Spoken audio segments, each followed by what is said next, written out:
ఉండి సహాయం దయచేయండి ప్రభువా. నీ బిడ్డలకు సంపూర్ణంగా అర్థమవటానికి వినగలిగిన చెవిని, గ్రహించగలిగిన మనస్సును నాకు వారందరికీ దయచేయండి. మీ పరిశుద్ధమైన ఆత్మను నా యందు వసింపచేసి ప్రభువా మంచిగా చెప్పటానికి మీ కృప చూపించుమని యేసయ్య వారి నామంలో అడిగి వేడుకొని ప్రార్థన చేస్తున్నాము తండ్రి. ఆమేన్.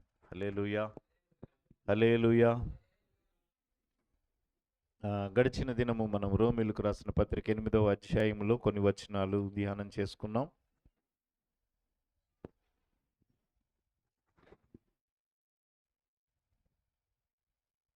ఈరోజు దానికి కంటిన్యూటీగా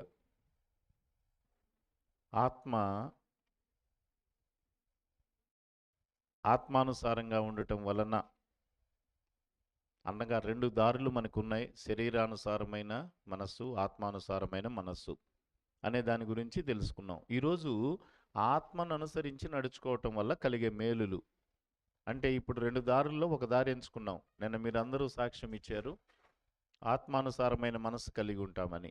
ఆత్మానుసారమైన మనసు కలిగి ఉండటం వలన కలిగే ప్రయోజనాల గురించి ఇక్కడ తర్వాత వాక్యాలన్నిటిలో రాయబడింది.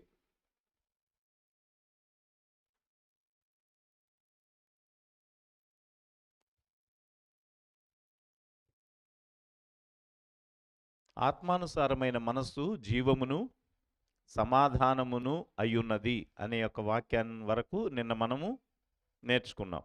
కనుక ఈ యొక్క ఆత్మానుసారమైన మనస్సు జీవమును సమాధానమును అయ్యున్నప్పుడు, ఈ యొక్క ఆత్మానుసారమైన మనస్సు జీవము సమాధానము అయినప్పుడు ఇది ఎటువంటి స్థితిలోనికి మనల్ని నడిపిస్తుంది అని అంటే, ఇది దేవునితో నడిచే స్థితిని మనకి కలుగజేస్తుంది. అంటే దేవునితో కూడా సహవాసము అనే దాన్ని ఏర్పాటు చేసే స్థితిలోనికి మనల్ని తీసుకొని వెళుతుంది. మనం వాస్తవానికి అనుకుంటాం, మనం మొట్టమొదటిలో నుంచే యేసుక్రీస్తును నమ్మిన నాటి నుంచి యేసుక్రీస్తుతో కూడా మనం వెళుతున్నామని అనుకుంటాం. కానీ వాస్తవానికి ఇక్కడ ఒక సహవాసం అనేది దేవునితో ఏర్పాటయ్యేది ఎప్పుడు అని అంటే, ఆత్మానుసారం నడిచినప్పుడు. అబ్రహాము దేవునితో ఎలాగైతే నడిచాడో, హానోకు దేవునితో ఎలాగైతే నడిచాడో, ఇలాంటి పరిశుద్ధమైన జీవితం కలిగి ఉండటం ద్వారా, అనగా ఆత్మానుసారమైన జీవితం కలిగి ఉండటం ద్వారా మాత్రమే వస్తుంది తప్ప, దేవుణ్ణి ఎరిగి ఉండటం వేరు, దేవునితో సహవాసం చేయటం వేరు. అర్థమవుతుందా? దేవుని ఎరిగి ఉండటం వేరు, దేవునితో సహవాసం చేయటం వేరు. ఇక్కడ ఈ ఆత్మానుసారమైన జీవితము కలిగి ఉండటం ద్వారా మొట్టమొదటగా దేవునితో సహవాసం చేసేటటువంటి స్థితి అనేది ఇక్కడ నుంచి ప్రారంభమవుతుంది. తర్వాత చూస్తే దేవునిని సంతోషపరచటానికి ఆత్మానుసారమైన జీవితం అనేది ఒక సాధనం అనేది కూడా మనకి తెలుస్తుంది ఈ యొక్క వాక్యాల్లో. 8వ వచనం వరకు కలిగినటువంటి ఈ యొక్క వచనాలలో, మొదటి నుండి 8 వచనాల్లో, మొదటిది దేవునితో కూడా సహవాసంలో ఉండటానికి ఆత్మానుసారమైన మనస్సు అనేది ఒక సాధనము అని చెప్పబడుచు, తర్వాత అంటాడు కదా, ఇట్టి స్థితితో మనము దేవునిని సంతోషపరిచేవారుగా ఉంటాం. దేవునిని సంతోషపరచడానికి ఆత్మలో ఉంటేనే సాధ్యం తప్ప శరీర కార్యాలు చేసి మనం దేవుణ్ణి సంతోష పెట్టలేము. మనం అనుకుంటా చాలాసార్లు దేవునికి సంతోషం కలగజేయాలి అని అంటే మనమేదో శరీర సంబంధమైన కార్యాలు చేసి దేవుణ్ణి సంతోష పెట్టగలం అని చెప్పి అనుకుంటాం. కానీ ఆత్మ నియమములో ఆత్మానుసారంగా ముందుకు వెళుతూ ప్రభువుతో సహవాసములో నిలిచి ఉండి చివరిగా ఆయనకి సంతోషం కలుగజేసే స్థితిలోనికి మనం వెళ్తాం తప్ప, ఇలా కాకుండా వేరొక దానితో మనం ప్రభువుని సంతోషపరచలేం. తర్వాత 9, 10, 11, 12 వచనాలు చదవండి ఎవరైనా.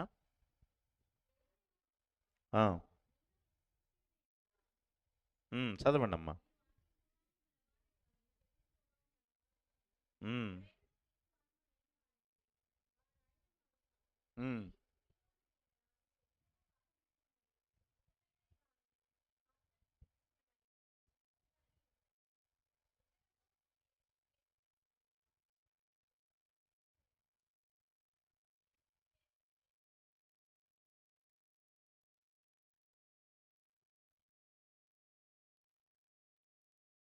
చాలమ్మా.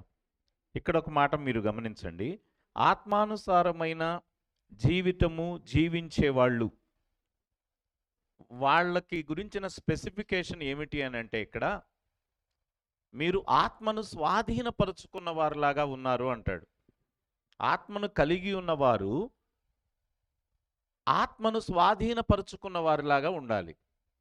అంటే అదేదో గిఫ్ట్ లాగానో లేకపోతే అదేదో మనకి ఇవ్వబడింది అనే దానితో కాకుండా మనము దానిని స్వాధీనపరుచుకున్న వారిలాగా ఉండాలి. ఆత్మను స్వాధీనపరుచుకోవాలన్నమాట. అంటే మనమే ఇక్కడ ఓవర్కమ్ చేయాలన్నమాట. దానిని మనం స్వాధీనపరుచుకోవాలి.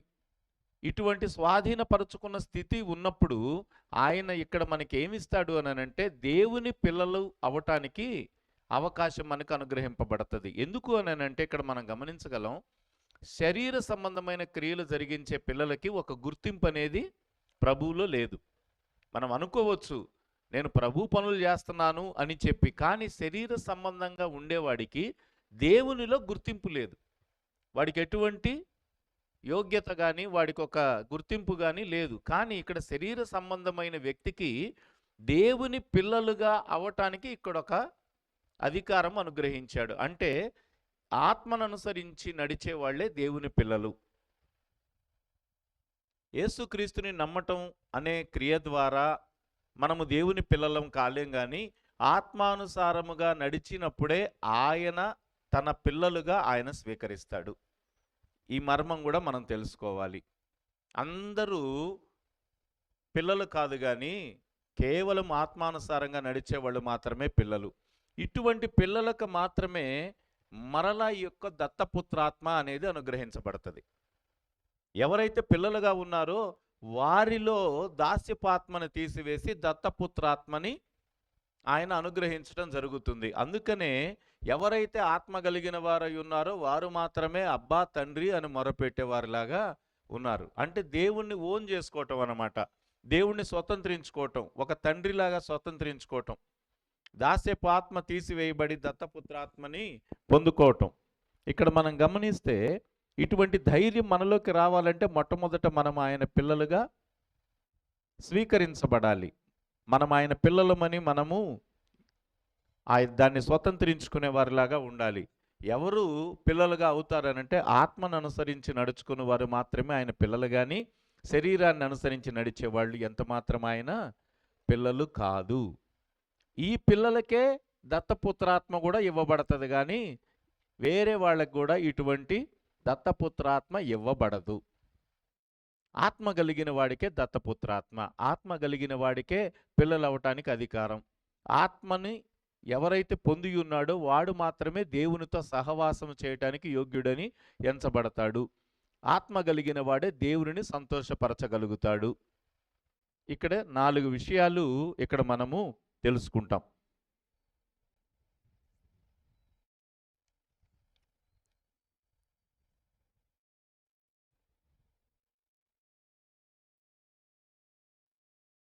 అంతేకాదు ఇక్కడ ఏదైతే ఆత్మ కలిగి ఉన్నవాడు మాత్రమే తన యొక్క శరీరాన్ని, అంటే ఏదైతే మరణమునకు లోనైన శరీరాన్ని పరిశుద్ధ జీవితము జీవించటానికై లేపగలుగుతాడు.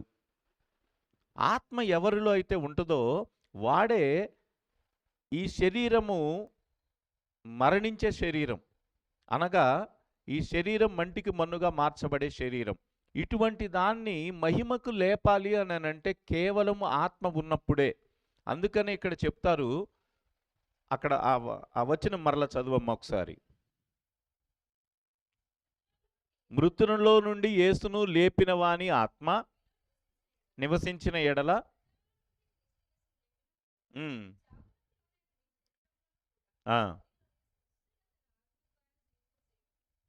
ఇక్కడ తండ్రి ఆత్మ గురించి చెప్తున్నాడు, యేసుక్రీస్తు ఆత్మ గురించి చెప్తున్నాడు, 2 ఆత్మల గురించి చెప్తున్నాడు. మనము పరస్పరం దీని గురించిన అవగాహన తెలుసుకోవాలి అని అంటే మొట్టమొదటగా యేసుక్రీస్తు ప్రభువారు తండ్రి ఆత్మ కలిగి ఉన్నవాడని మనకి తెలియాలి అని అంటే యెషయా గ్రంథము 11వ అధ్యాయం 2వ వచనం చదవాలి. యెషయా గ్రంథము 11వ అధ్యాయం 2వ వచనం చదివితే యేసుక్రీస్తు ప్రభువారు తండ్రి ఆత్మ కలిగి ఉన్నవాడు అనే విషయం మనకు అర్థమవుతుంది. ఉమ్,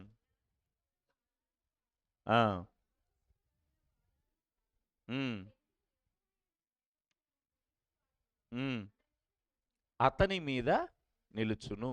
అంటే యెహోవా ఆత్మ, జ్ఞానము వివేకములకు ఆధారముగా ఆత్మ, ఆ, ఆలోచన బలమునకు ఆధారముగా ఆత్మ, ఇవన్నీ కూడా ప్రభు అయిన యేసుక్రీస్తు వారి మీద నిలిచి ఉంటాయి అనేది చెప్పబడింది. అందువలన దేవుని యొక్క ఆత్మ అనగా తండ్రి యొక్క ఆత్మ యేసుక్రీస్తు ప్రభు వారిలో ఉన్నది.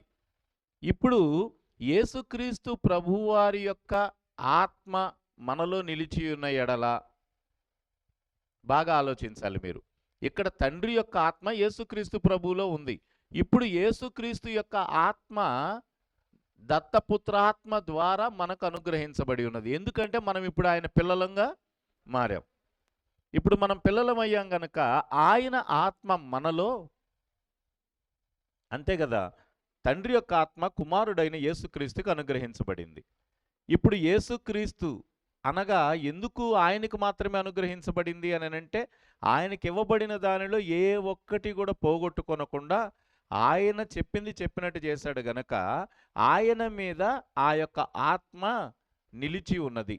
ఇప్పుడు ఆత్మానుసారంగా ఆత్మను అనుసరించి నడుచుకొను మనయందు ఆయన యొక్క ఆత్మ మనలో నివసించటానికి మనము యోగ్యత కలిగి ఉన్నాము గనక, ఆత్మానుసారమైన జీవితం మనం కలిగి ఉన్నాం గనక ఇప్పుడు ఆయన ఆత్మ మనతో అనుసంధానం అవటానికి మనం యోగ్యత కలిగిన వారంగా ఉన్నాం గనక ఇప్పుడు మీకు ఎటువంటి అధికారం వచ్చిందనంటే, యేసుక్రీస్తు ప్రభువారు తన శరీరాన్ని ఎలాగైతే లేపటానికి అధికారము కలిగి ఉన్నాడో అట్టి అధికారము మీకు అనుగ్రహించబడింది అన్నాడు. దేవునికి స్తోత్రం. ఎంత గొప్ప అధికారం ఇక్కడ ఇస్తున్నాడు యేసుక్రీస్తు ప్రభువు ద్వారా మనం కలిగి ఉన్నాము అని అంటే, యేసుక్రీస్తు వారు తండ్రి చిత్తాన్ని నెరవేర్చటం వలన ఇట్టి ఆజ్ఞను పొంది ఉన్నాడు కదా, తనకు తానుగా తన శరీరాన్ని లేపటానికి యోగ్యత కలిగిన వాడుగా తండ్రి యొద్ద నుండి ఆజ్ఞను పొంది ఉన్నాడు గనుక ఆయన యొక్క ఆత్మ, తండ్రి యొక్క ఆత్మ ఇప్పుడు మనలో ఆత్మానుసారంగా జీవించటం వల్ల మనలో ఉన్నాయి గనుక మనము కూడా ఇటు ఆజ్ఞని పొంది ఉన్నాము అంటాడు పౌలు గారు. ఎంత గొప్ప సంగతి! అంత అంత బలము, అంత శక్తి, అంత మహిమ ఆయన యొక్క ఆత్మ మనలో నివసించటం ద్వారా మనం పొందుకోగలము. అంత అధికారము మనం పొందుకోగలము, అంత శక్తి మనం పొందుకోగలము. రెండవది ఏంటంటే, ఒకటి, ఈ లోకంలో మానవ సంబంధమైన భౌతికమైన జీవితంలో పాపములో పడిపోకుండా పరిశుద్ధమైన జీవితము జీవించటానికి కూడా మన శరీరాన్ని మనం లేపగలుగుతాం. రెండవది, రేపు మనం మరణములో నుంచి జీవములోనికి కూడా దాటించటానికి మనము ఈ యొక్క ఆత్మ కలిగినట్లయితే శక్తి కలిగిన వారుగా ఉంటాం. ఒకవేళ ఈ లోకంలో చనిపోవచ్చు, కానీ మనం ఎల్లప్పుడూ జీవించి ఉంటాం. ఒకవేళ ఈ లోకంలో మనం కన్నుమూయొచ్చు, కానీ మన శరీరాన్ని మనము లేపగలుగుతాం పరలోకానికి. ఎందుకు అని అంటే, మనం ఈ లోకములో విడిచిపెట్టబడటానికి శరీర సంబంధమైన మనసు కలిగిన వారం కాం.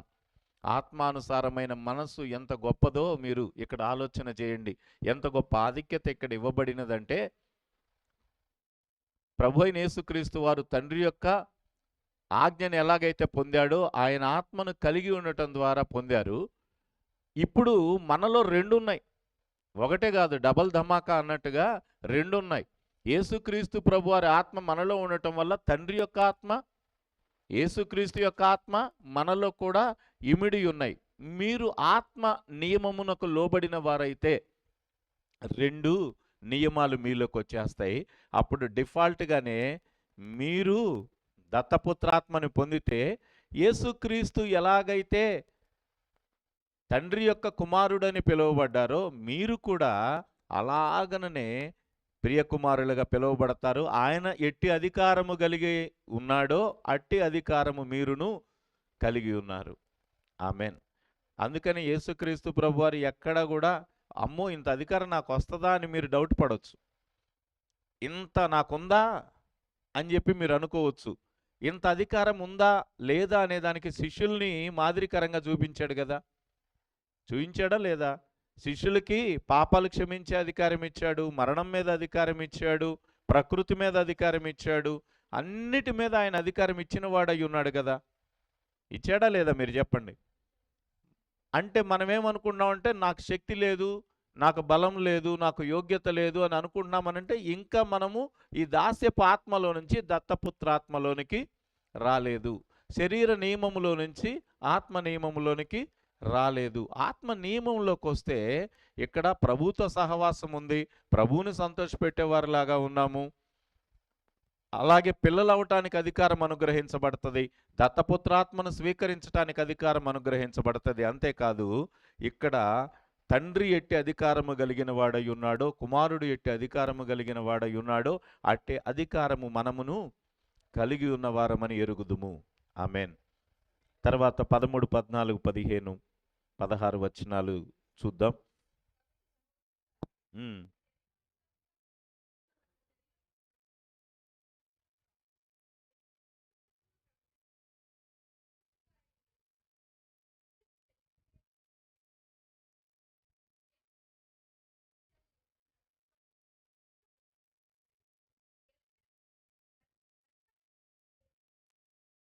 ఉమ్,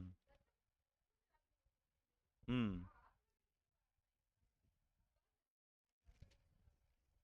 ఉమ్.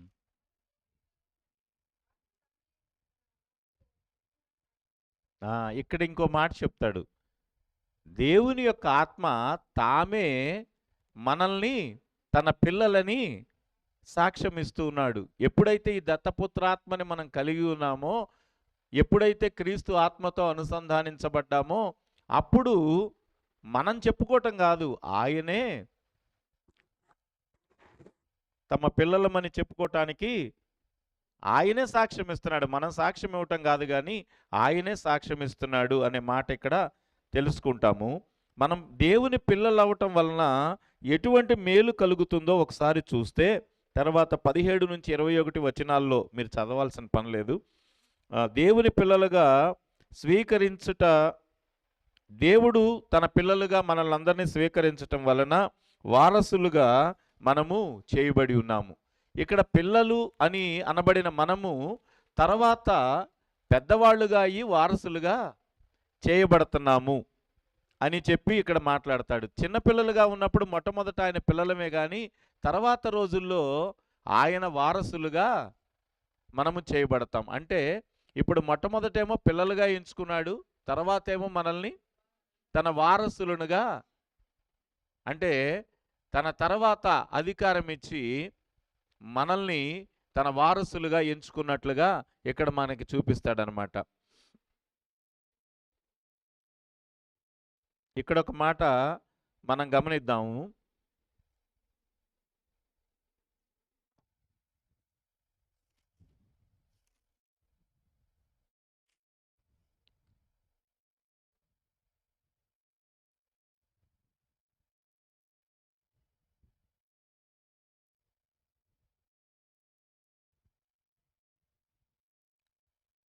మన ఎడల ప్రత్యక్షము కాబోవు మహిమ ఎదుట ఇప్పటి కాలపు శ్రమలు ఎన్నదగినవి కావని ఎంచుకొనుచున్నాను. దేవుని కుమారుల ప్రత్యక్షత కొరకు సృష్టి మిగుల ఆశతో తేరి చూచుచు కనిపెట్టుచున్నది. ఏలయనగా సృష్టి నాశనమునకు లోనైన దాస్యములో నుండి విడిపింపబడి దేవుని పిల్లలు పొందబోవు మహిమగల స్వాతంత్రము పొందుదునను నిరీక్షణ గలదై స్వేచ్ఛగా కాక దానిని లోపరిచిన వాని మూలముగా వ్యర్థపరచబడెను. సృష్టి యావత్తు ఇది వరకు ఏకగ్రీవముగా మూలుగుచు ప్రసవ వేదన పడుచున్నదని ఎరుగుదుము. ఇక్కడ ఒక మాట చెప్తాడు.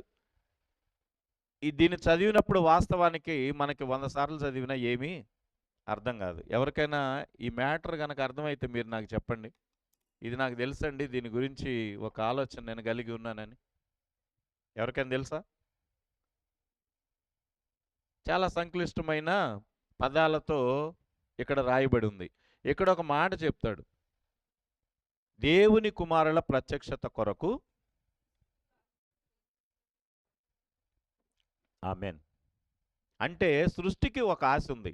ఏంటి అనంటే సృష్టించబడిన తర్వాత ఆదాము ఎటువంటి మహిమ కలిగిన వాడుగా ఉన్నాడో సృష్టికి తెలుసు కదా. సృష్టికి తెలుసు. ఈ సృష్టికి తెలిసిన తర్వాత ఈ సృష్టి అంతా కూడాను దేవుని యొక్క కుమారుడుగా ఉన్న ఆదాము ఎటువంటి వాడై ఉన్నాడో తెలుసు. అయితే తర్వాత ఆదాము శపించబడి అనగా ఆదాము నిమిత్తమే భూమి శపించబడింది. నిజానికి ఆదాము చేసిన పాపానికి ఆదాము శపించబడేదానికన్నా ఎక్కువగా భూమిని దేవుడు శపించాడు. భూమిని శపించాడు. ఎందుకంటే తనకు మారుగా తన రూపంతో ఉన్న మానవుణ్ణి దేవుడు శపించలేక ఆ కోపాన్ని అణుచుకొని ఆ కోపమంతా ఒక్కొక్కసారి మనం కూడా అంతే కదా. ఏదైనా భార్య మీద కోపం వస్తే చేతిలో ఉన్న గ్లాసో లేకపోతే ఏదో ఒకటి తీసుకొని ఇసిరి కొడతాం.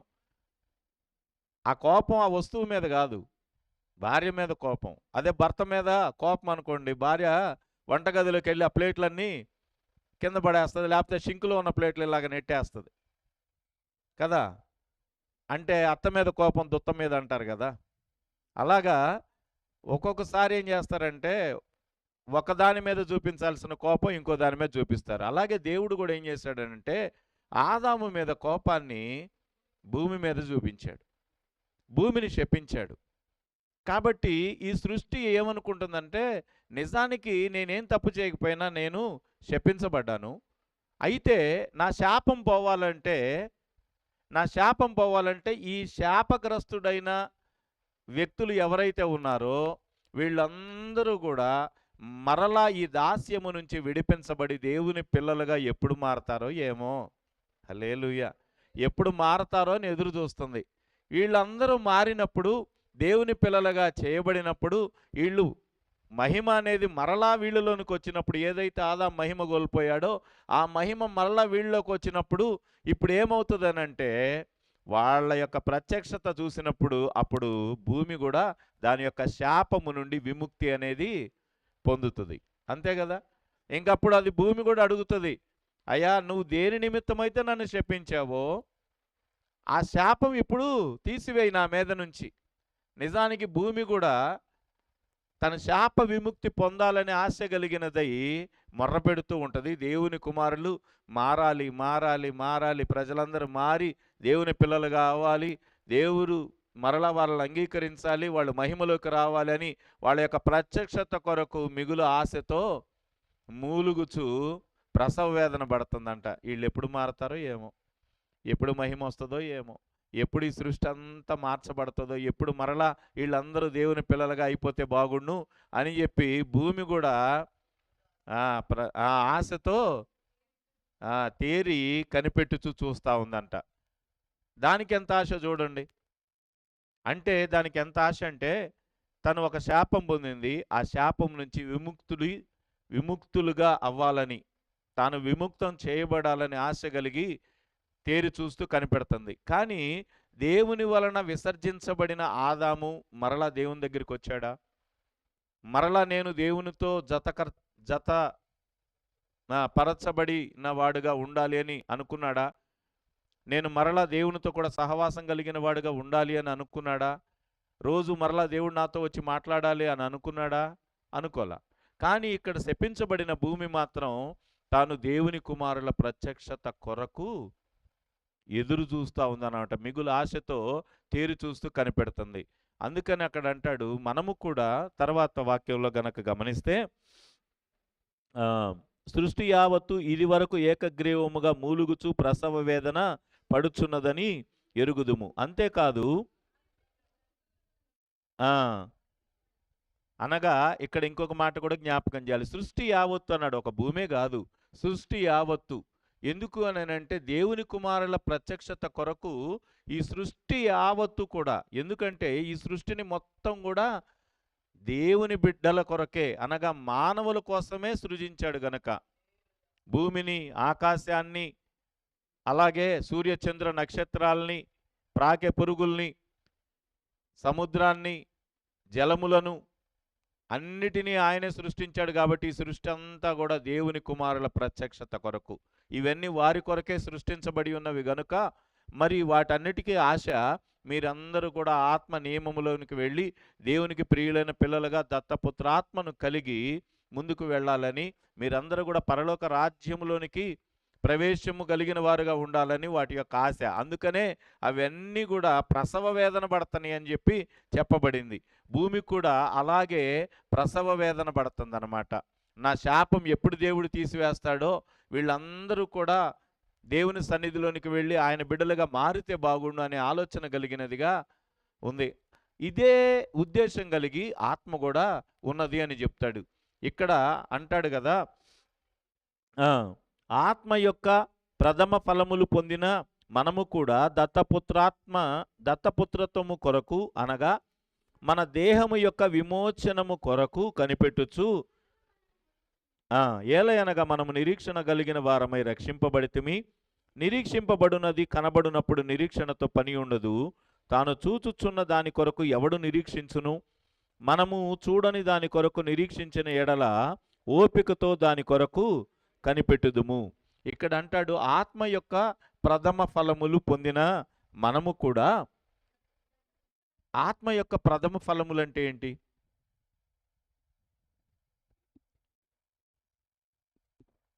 ఆత్మ యొక్క ప్రథమ ఫలములు పొందిన మనం కూడా ఇప్పుడు మనం దేహ విమోచనం కొరకే కనిపెట్టాలి అన్నాడు. ఆత్మ యొక్క ప్రథమ ఫలములు ఏంటంటే 2వ తెస్సలోనికైలకు రాసిన పత్రిక 2వ అధ్యాయం 13వ వాక్యం ప్రకారము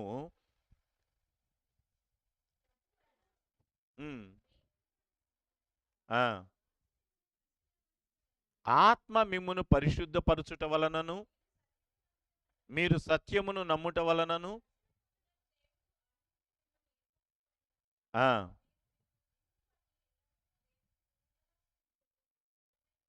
ఆమేన్.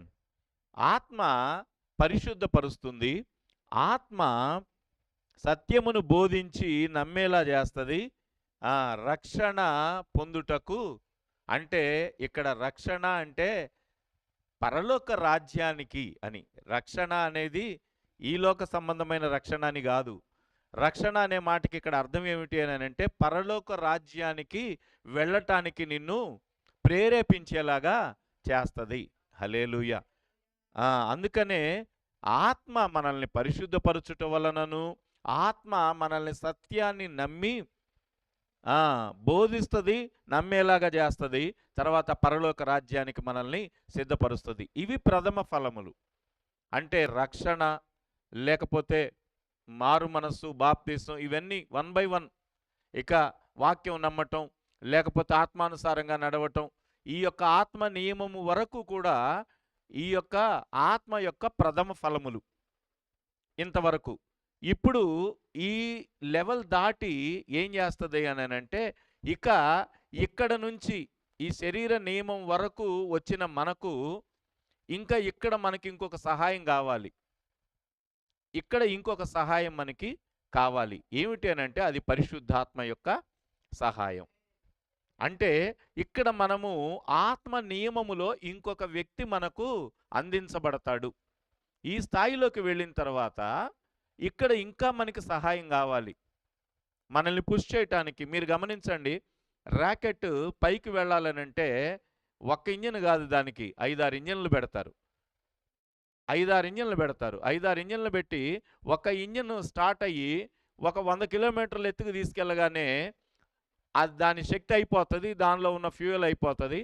అది దాన్ని వెంటనే అక్కడి నుంచి దాన్ని విడిపోయేలాగా చేస్తారు. అది డైరెక్ట్గా వచ్చి ఆ ఇంజన్ సముద్రంలో పడుతుంది. ఇప్పుడు రెండోది స్టార్ట్ అవుతుంది, అది కొంత దూరం తీసుకెళ్ళి మరలా ఇంకొక 100 కిలోమీటర్లు తీసుకెళ్తుంది. ఇలాగా అసలైన కక్షలోకి వెళ్ళేంత వరకు కూడా ఈ యొక్క క్రయోజనిక్ ఇంజన్ని మండించి ఒకదాని తర్వాత ఒకటి ఒకదాని తర్వాత ఒకటి పైకి తీసుకెళ్లేటప్పటికి తేలిక పడిపోవాలన్నమాట. ఎక్కువ బూస్టప్ చేయటానికి, తేలిక పరిచేలాగా ఆ ఇంజన్లన్నీ కింద పడిపోయేలాగా చేస్తారు. ఒక్కొక్క ఇంజను మండించి కొంత దూరం పైకి తీసుకెళ్ళటానికి ఉపయోగపడేలాగా అవుతుంది. అలాగే మనము కూడా మన స్థాయి పెరుగుతూ ఉన్నప్పుడు, మనము ఇంకా పైకి వెళ్ళాలన్నప్పుడు మనకి అంత శక్తి లేనప్పుడు మనకి ఇంకొక బూస్టప్ అవసరం అవుతుంది. ఇక్కడ మనం ఎంతవరకు అయితే మనకి శక్తి ఉందో అంతవరకు మనం పోరాడగలం, అంతవరకు మనమే చేయాలి. కానీ మనం ఏం చేస్తామంటే మనం చేయాల్సిందంతా చేయకుండా పరిశుద్ధాత్ముడా నాకు సహాయం చేయని చెప్పి రక్షణ కాడి నుంచే మొదలు పెడతాం. ఎక్కడ వాడుకోవాలో మనకి తెలియదు. రక్షణ దగ్గర నుంచే మొదలుపెట్టి మాకేం చేయాలో తెలియదు, పరిశుద్ధాత్ముడా మాకు సహాయం చేయని ఇక్కడి నుంచే మొదలు పెడతాం. ఎక్కడ మొదలు పెట్టాలో మనకి తెలియదు. అందుకనే ఇప్పుడు ఆత్మ యొక్క ప్రథమ ఫలములు పొందిన అనగా మనం ఏదైతే ఆత్మ నియమమును అనుసరించి నడుస్తున్నామో ఆ ఆత్మ నియమము మనకిచ్చిన ఈ ప్రథమ ఫలములు పొందిన మనము ఇప్పుడు మనకి ఇంకొక ఒకటి యాడ్ అవ్వాలి. ఇక్కడ పరిశుద్ధాత్ముడు మనకి యాడ్ అవుతాడు.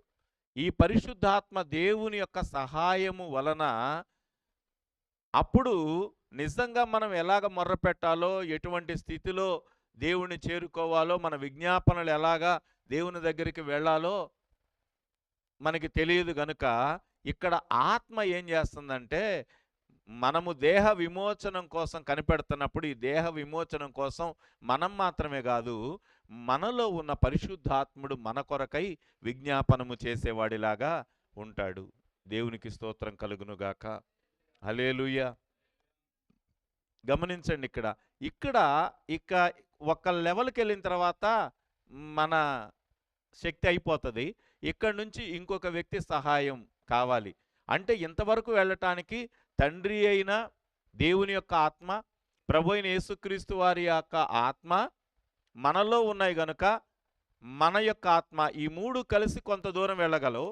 ఇక్కడ ఇంకా నాలుగవ ఆత్మ మనతో కూడా జతపడవలసిన అవసరం మనకుంది.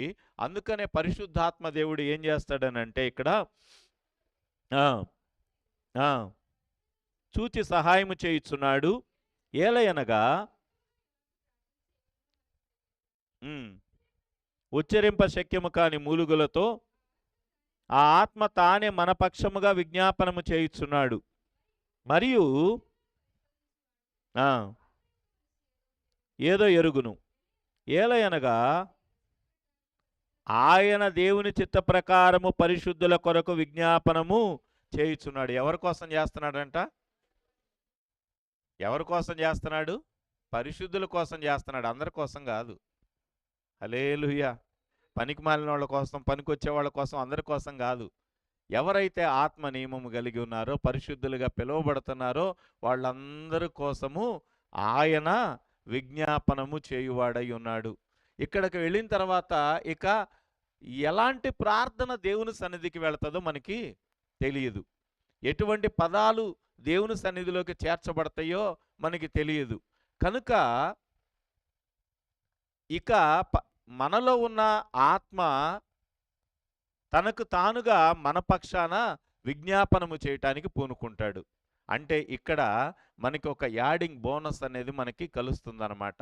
అంటే మనం ఎలాగా తండ్రి యొద్దకు మనం ప్రార్థన చేర్చాలో, ఆ స్థాయికి ఎలాగ తీసుకుని వెళ్ళాలో, మన మనవులన్నీ ఎలాగా అంగీకరించబడేలాగా చేయాలో మనకి తెలియదు. కానీ ఇక్కడ ఆత్మే మన పక్షంగా సహాయం చేసి మన ప్రార్థనలన్నీ కూడా ఆయన సన్నిధానానికి చేర్చువాడై ఉన్నాడు. హల్లెలూయా, హల్లెలూయా. అంతేకాదు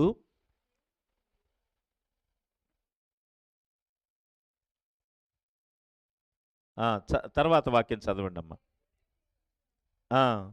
అనగా ఆయన సంకల్పము చొప్పున పిలువబడిన వారికి మేలు కలుగుటకై సమస్తమును సమకూడి జరుగుచున్నవని ఎరుగుదుము. ఇవన్నీ కూడా ఒక క్రానికల్ ఆర్డర్లో ఇప్పుడు ఏదైతే నీకు చెప్పానో, మొట్టమొదటగా ఆయన ఆత్మను అంగీకరించి ఆత్మ నియమం ప్రకారం నడుచుకున్నప్పుడు ఆయన పిల్లలుగా అవుతామని, తర్వాత దత్తపుత్రాత్మని పొందుకుంటామని, ఆయన వారసులుగా మనం అవుతామని, ఆయన్ని సంతోషపెట్టేవారిలాగా మనం ఉంటామని,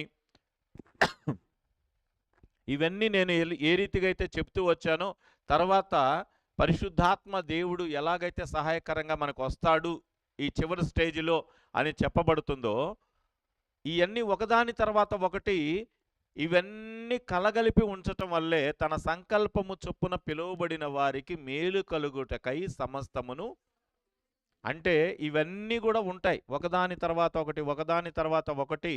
ఇవన్నీ కూడా పిలువబడిన వారికి మేలు కలుగుటకై, అంటే ఏదైతే దేవుడు వాగ్దానం చేశాడో ఆ వాగ్దానాన్ని నెరవేర్చటానికి ఇవన్నీ ఒకదాని తర్వాత ఒకటి కలుగుతాయి అని చెప్పి మనం తెలుసుకోగలుగుతాం. తర్వాత హ్మ్. ఆ! ఆ!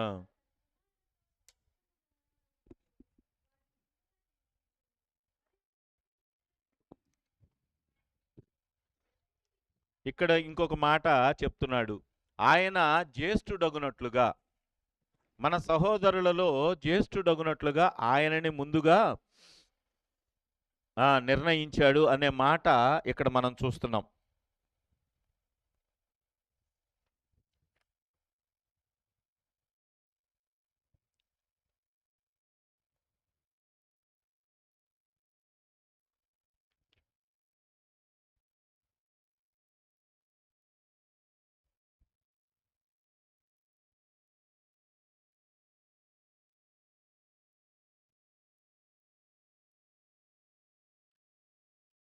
ఇక్కడ యేసుక్రీస్తు ప్రభువారిని జ్యేష్ఠుడిగా చూపిస్తూ ఉన్నాడు. ఎందుకు అనంటే యేసుక్రీస్తు ప్రభువారి కన్నా దేవుడు ముందుగా అనేక మందిని పంపించాడు.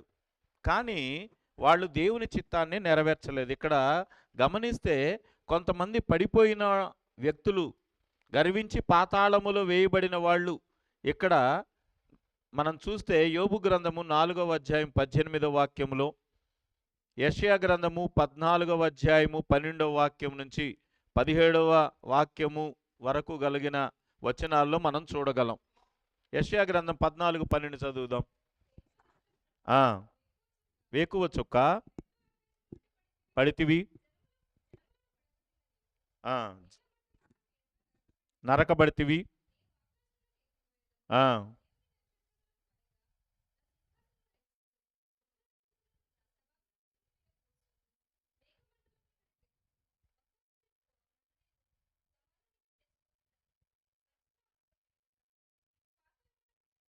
పాతాళమునకు, నరకములో ఒక మూలకు త్రోయబడితివి.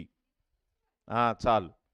ఆ యోబు గ్రంథము 4వ అధ్యాయము 18వ వాక్యం కూడా చదువుదాం. ఆయన తన సేవకులను నమ్ముటలేదు,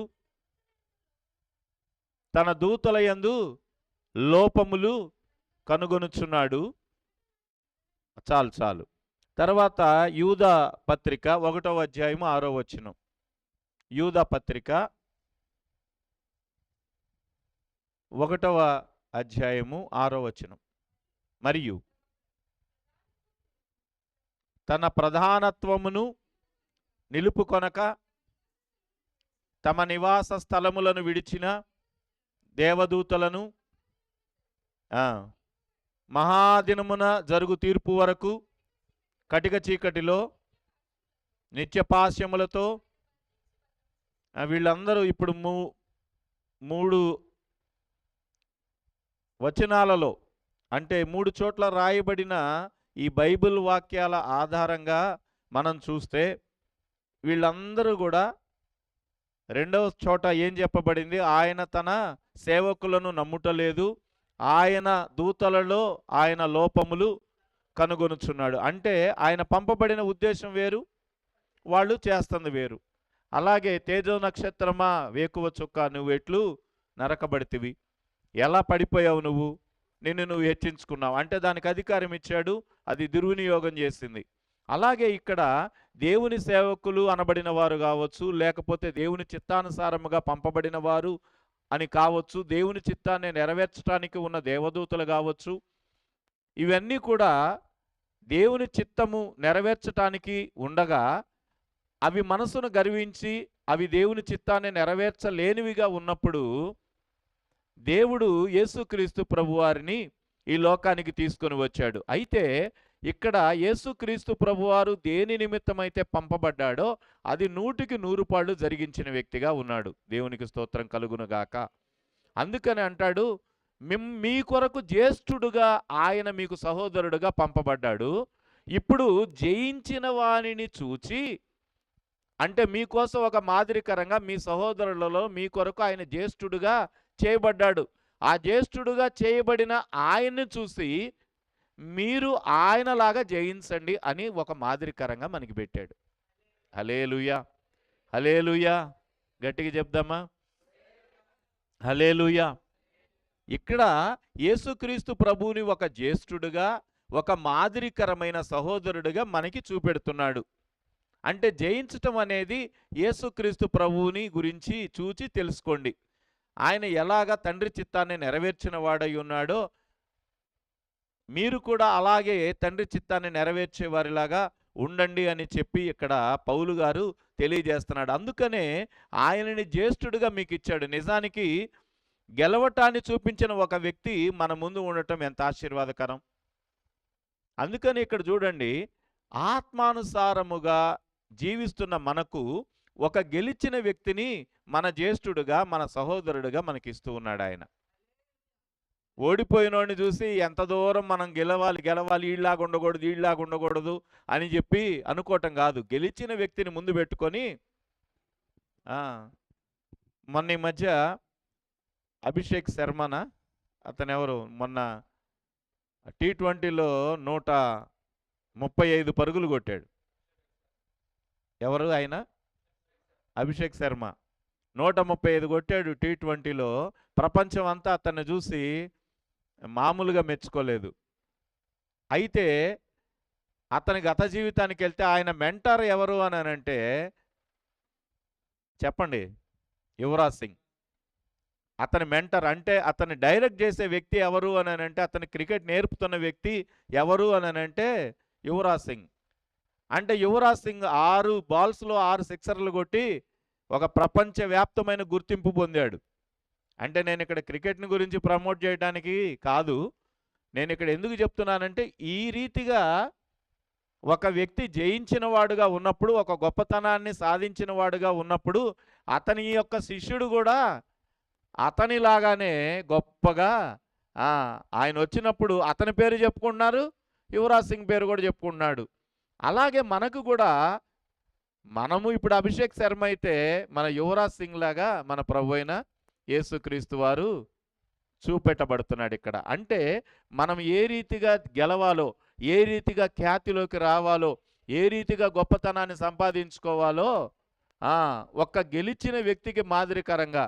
ఇక్కడ ఓడిపోయిన వ్యక్తులు ఈ పైన ఉన్న 3 వచనాల్లో నేను మీకు చూపించాను.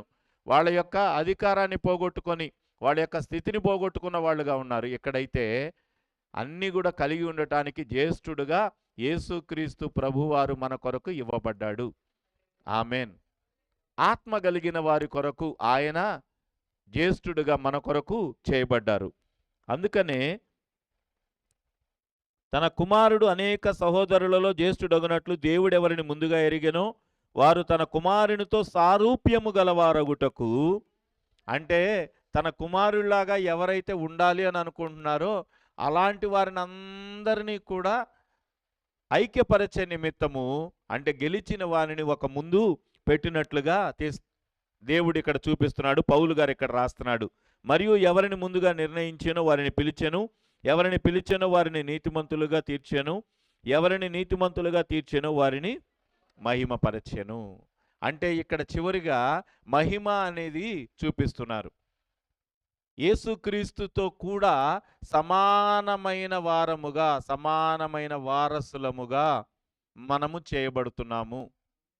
హల్లెలూయా, హల్లెలూయా. యేసుక్రీస్తు ప్రభువారికి ఎట్టి మహిమ ఉన్నదో అట్టి మహిమను మనము కూడా కలిగి ఉండుటకు తండ్రి చిత్తమై ఉన్నది గనుక జయించిన యేసుక్రీస్తుని మనకు మాదిరికరంగా ఉంచాడు. అందుకనే ఆయనను పోలి మనం ముందుకు సాగటానికి మన ముందు ఒక మార్గదర్శకత్వం ఉన్నది. అందుకనే మనల్ని పిలిచాడు. ఎవరిని పిలిచానో వారిని నిర్ణయించిన వాళ్ళని పిలిచాడు. ఎవరిని పిలిచానో వారిని నీతిమంతులుగా చేశాడు. ఎవరిని నీతిమంతులుగా చేశాడో హల్లెలూయా.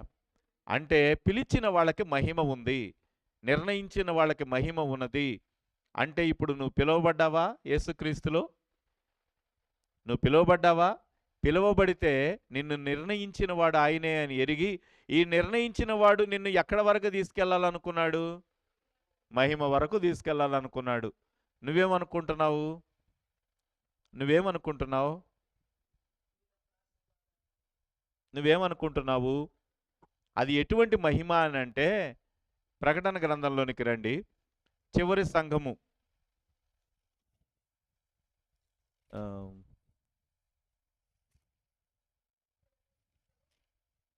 ఒక్క నిమిషం.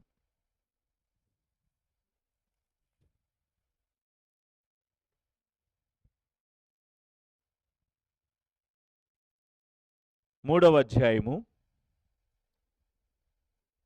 21వ వచనం. ఉమ్.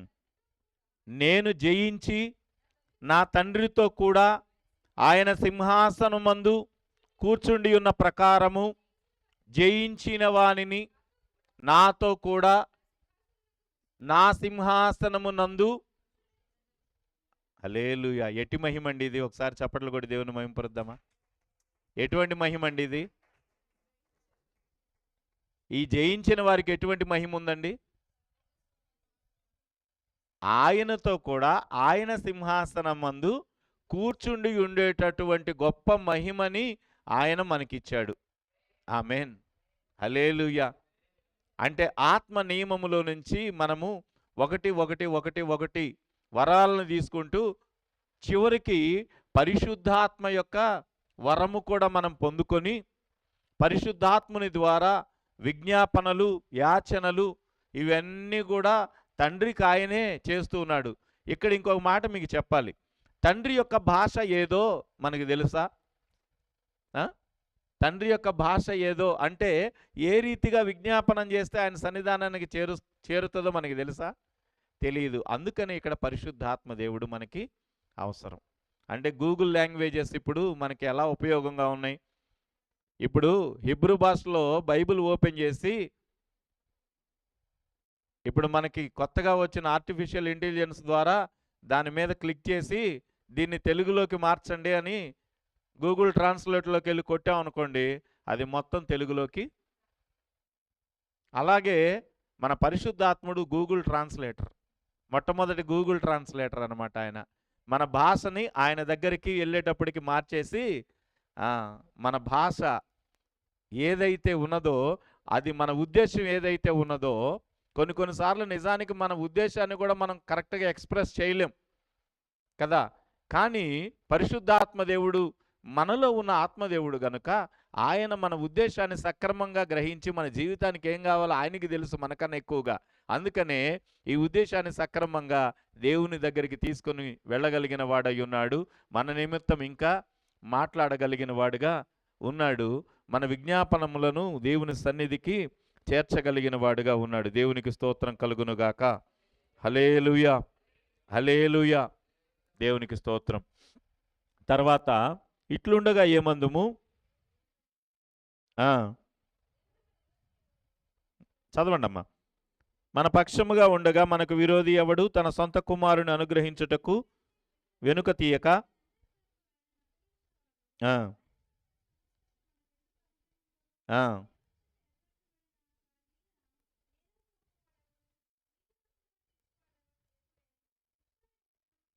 శిక్ష విధించువాడెవడు? చనిపోయిన క్రీస్తు యేసే. అంతేకాదు మృతులలో నుండి లేచిన వాడును దేవుని కుడి పార్శ్వమున ఉన్నవాడును మన కొరకు విజ్ఞాపనము కూడా చేయువాడును ఆయనే. చాలమ్మా. ఇక్కడ వాస్తవానికి నిన్న నేను నోట్స్ ఇచ్చాను. నోట్స్లు ఎవరి దగ్గరైనా ఉన్నాయా? ఇంకా తీసుకోలేదా? దేవునికి స్తోత్రం. ఈరోజు తీసుకుంటారు. ఆన్లైన్లో ఉన్న వాళ్ళందరికీ కూడా ఈరోజు వస్తాయి. నిన్న పెట్టారా బ్రదర్ ఏమన్నా? ఈరోజు పెడతారు. ఈరోజు రేపో పెడతారు. ఇంకా చాలా ఉన్నాయి. కొన్ని చాలా స్కిప్ చేశా. ఎందుకంటే ఇవన్నీ వరుసగా నేను వచ్చిన మీకు ఏమీ అన్యాయం చేయాల. వచ్చినో రాశాను. కాబట్టి ఇంకా దాంట్లో ఇంకా ఎక్కువ ఉంది. నేను చెప్తుంది 50%. ఇంకా 50% నోట్స్లో ఉంది. కాబట్టి మీరు వచ్చిన ఏమి స్కిప్ చేయలేదు. కాబట్టి ఇక్కడ కొన్ని స్కిప్ అయినా మీరేం టెన్షన్ అవ్వకండి. పాస్టర్ గారు ఇదేదో ఒకటి వదిలిపెట్టినట్టున్నారు అని చెప్పి అనకండి. ఆ నోట్స్లో అన్నీ వస్తాయి. ఎందుకంటే మరి టైం లేదు. ఈరోజు నేను కనీసంగా 12వ అధ్యాయం వరకన్నా చెప్పగలిగితేనే నేను ఇన్ టైంలో ముగించగలుగుతా. లేకపోతే మరి ముగించలేను గనుక మీరు సహృదయంతో అర్థం చేసుకోండి.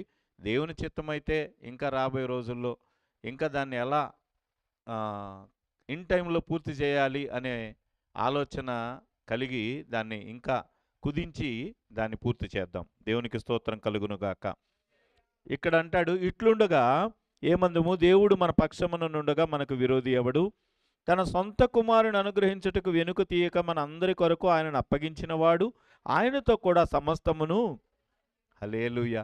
ఇక్కడ భౌతిక సంబంధమైన అన్ని ఆత్మ సంబంధమైనయేనా? మరి మన బ్రతుకు తెరువేంటి? మన పరిస్థితి ఏంటి? ఇదే కదా మనకు ఆలోచన ఎక్కువ. అన్నీ ఆత్మీయ చెప్పుకుంటా పోతున్నారండి.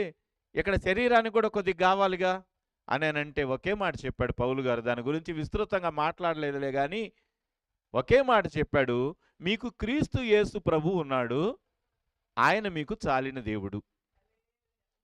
ఆయన తన ప్రియకుమారుణ్ణి మీకోసం ఇవ్వటానికి వెనుదీయలేదు గనుక ఇంకా మిగతాయన్ని భౌతిక సంబంధమైన ప్రతి ఆశీర్వాదం మీకు ఎందుకు ఇవ్వడం?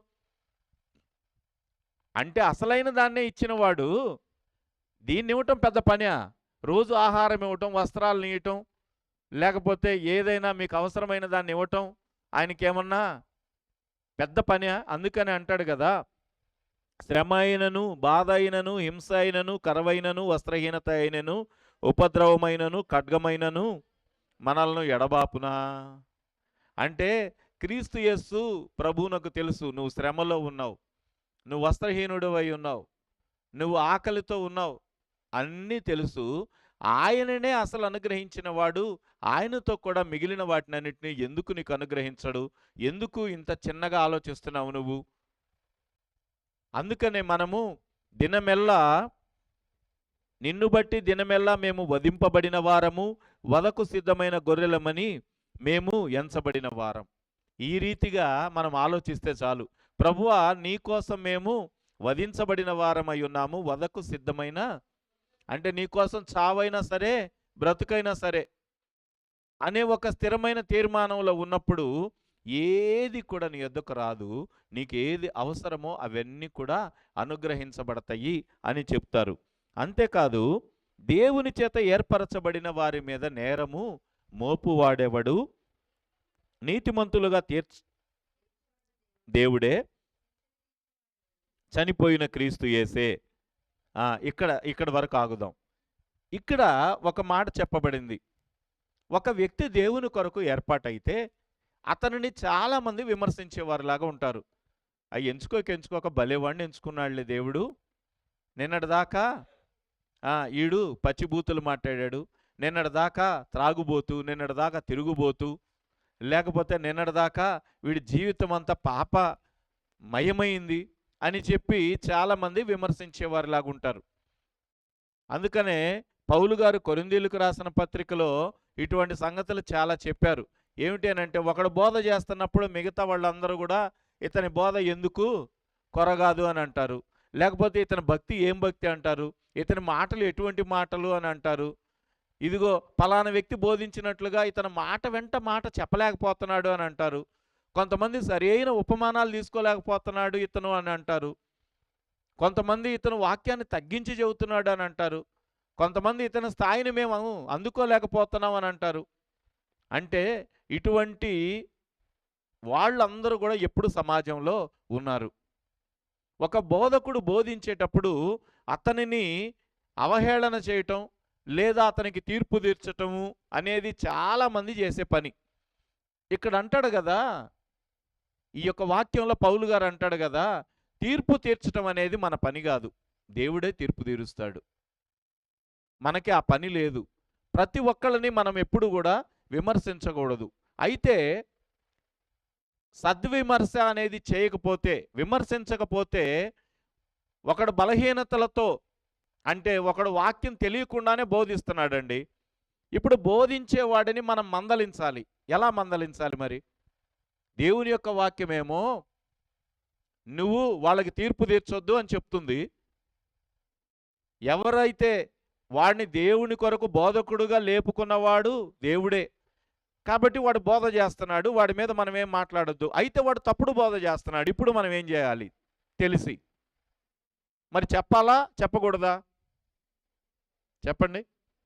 దేవునికి స్తోత్రం, మీరు సరైన దారిలో ఉన్నారు. చెప్పాలి. అయితే ఎలా చెప్పాలి? ఎలా చెప్పాలి? ఒక సూత్రం ఉంది బైబిల్లో. మీరు డైరెక్ట్‌గా పేరు పెట్టి అటాక్ చేయొద్దు. ఇప్పుడు పలానా సహోదరుడు వాక్యాన్ని తప్పుగా బోధించాడని మీరు డైరెక్ట్‌గా అటాక్ చేయకూడదు. ఒక సహోదరుడు ఈ రీతిగా తప్పుగా వాక్యాన్ని బోధిస్తున్నాడు, అతడు తన తప్పును సరిచేసుకోవాలి అని చెప్పి మీరు మాట్లాడొచ్చు. హల్లెలూయా! ఇది మీరు బాగా తెలుసుకోండి.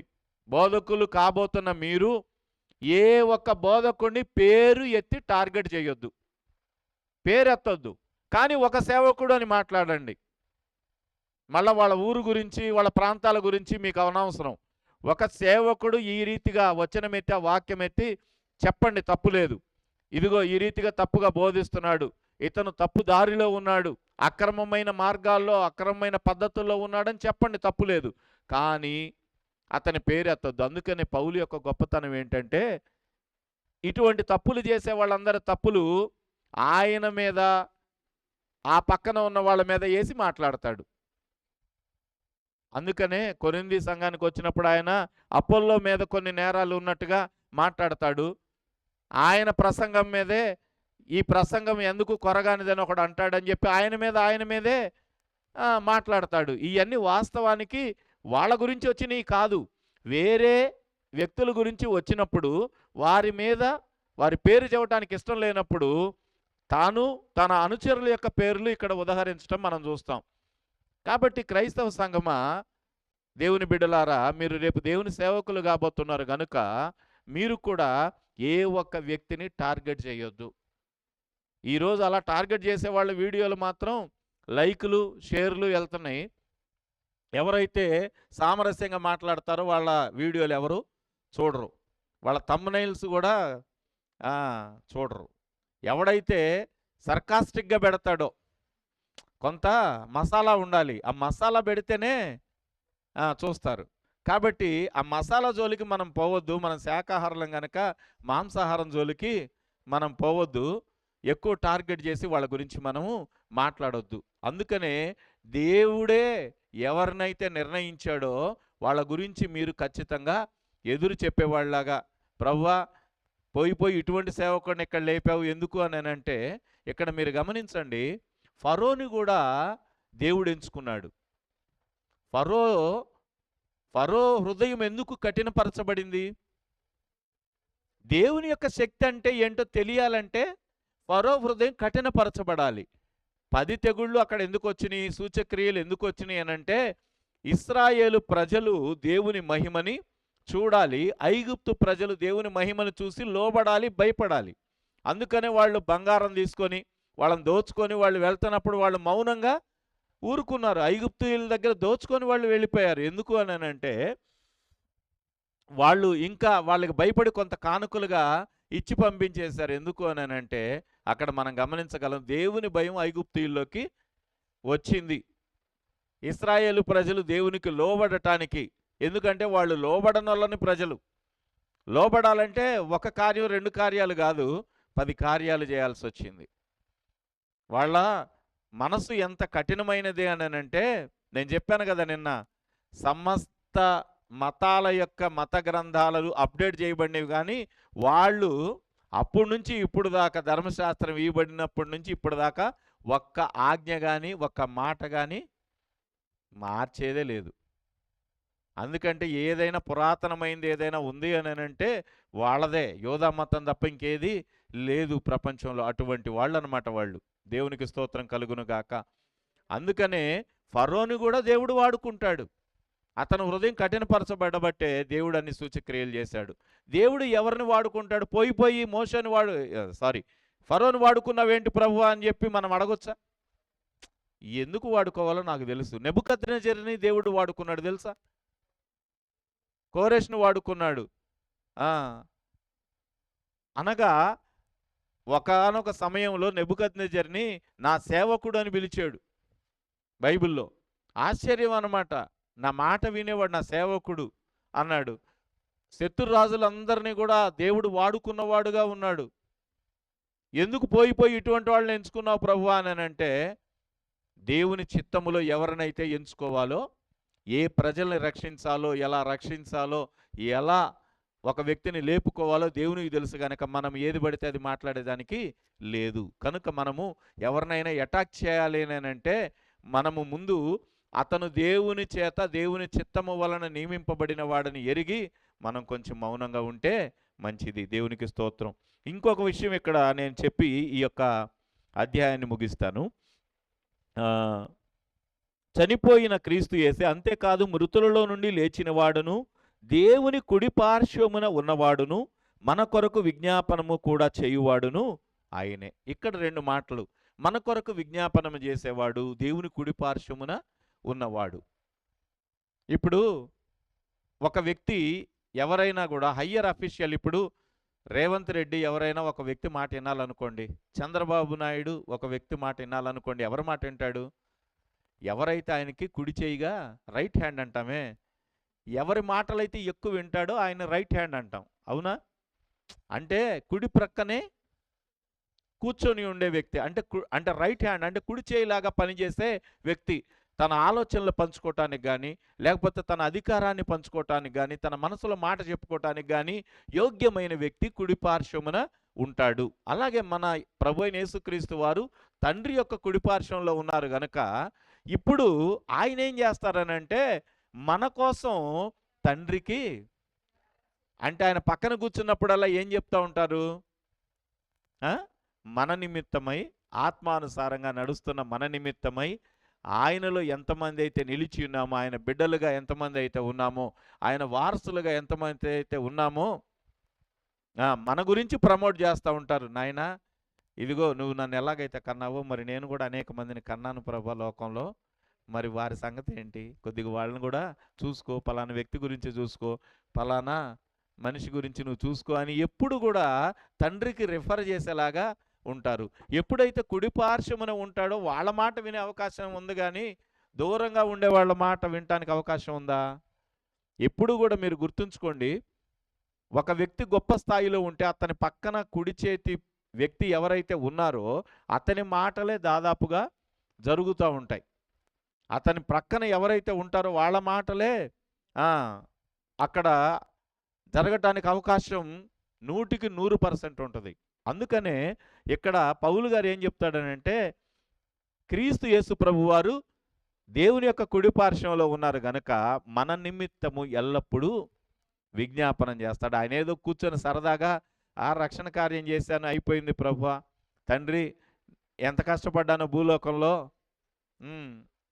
ఎన్ని పోగొట్టుకున్నానో, ఎంత మనోవ్యధ చెందానో నువ్వేమో చెప్పావు, నేను ఇవన్నీ చేసి ఎంత నలిగిపోయాను అని చెప్పి తన గురించి సింపతి మాటలు చెప్పుకోవట్లే ఆయన. మనమైతే ఏం చెబుతాం?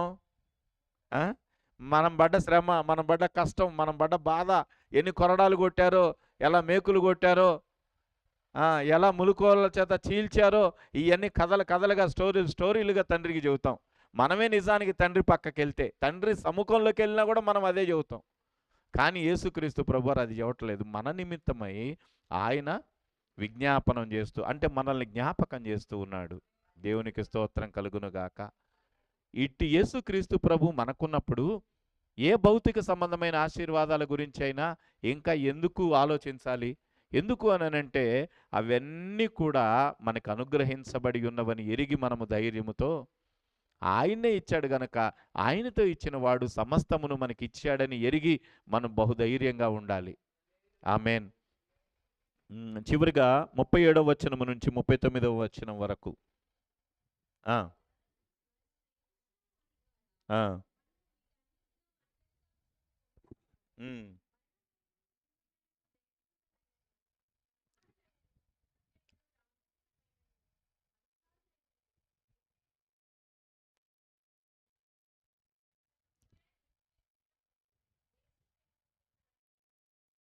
హల్లెలూయా. అంటే యేసుక్రీస్తు ప్రభు తండ్రి యొక్క కుడిపార్శ్వమందు ఉన్నప్పుడు, ఆయన మన కొరకు విజ్ఞాపనం చేస్తున్నప్పుడు, ఇక సృష్టించబడినవి ఏవైనా సరే క్రీస్తు ప్రేమ నుండి మనల్ని దూరపరచలేవు. హల్లెలూయా, హల్లెలూయా. ఏది కూడా దేవుని ప్రేమ నుంచి మనల్ని దూరపరచలేవు అని చెప్పి తెలియజేయబడుతుంది. అంటే యేసుక్రీస్తు ప్రభు ద్వారా తండ్రితో ఐక్యమైన మనము ఇక సృష్టిలో సృష్టించబడేది ఏదైనా, అది దేవదూతలైనా సరే ఏమంటాడు? ప్రధానులైనను, మరణమైన, జీవమైన, ఉన్నవైన, రాబోవునవైన, అధికారులైన, ఎత్తైన, లోతైన క్రీస్తు ప్రేమ నుండి మనల్ని ఆత్మ నియమములో ఉన్నప్పుడు, ఆత్మానుసారమైన జీవితము కలిగి ఉన్నప్పుడు మనము ఎన్ని ఆశీర్వాదాలు పొందేవారంగా ఉంటాము. ఇవన్నీ ఈ లైన్లో ఉన్నాయండి. శరీరానుసారమైన జీవితంలో ఏ ఒక్కటి లేదు. అసలు వాళ్ళకి దేవుని పిల్లలుగా గుర్తింపు కూడా లేదు. మీరు గుర్తుపెట్టుకోండి. మీ మీద స్టాంపు వేయబడలా. రేపు మీరు అనుకుంటారు శరీరానుసారంగా నడిచి దేవునిలో రక్షణ పొందాం కదా అని అంటే, ఏది మీ మీద ముద్ర లేదే. అందుకని అంటాడు, క్రీస్తు ముద్రలు నేను ధరించుకొని ఉన్నాను, ఇక మీదట నన్నెవడును శ్రమ పెట్టవద్దు. దేవుని ముద్రలు మన మీద వేయబడతాయి. శ్రమలలో మనం పడుతున్న ప్రతి శ్రమ, వేదన, శోధన, ఉపద్రవాలు ఇవన్నీ కూడా మన మీద ముద్రలుగా వేయబడతాయి. అంటే ఒక్కొక్క స్థాయికి వెళ్ళినప్పుడు ఒక్కొక్క ముద్ర ఎలాగైతే మనం పొందుతామో, ఇప్పుడు బంగారం మీద హాల్మార్క్ ముద్ర ఎలా వేస్తారు? బంగారం మీద హాల్మార్క్ ముద్ర వేశారంటే మనం వెళ్ళగానే ప్యూరిటీ చెక్ చేసుకోవడానికి ముందు మనం చూసేదే హాల్మార్క్.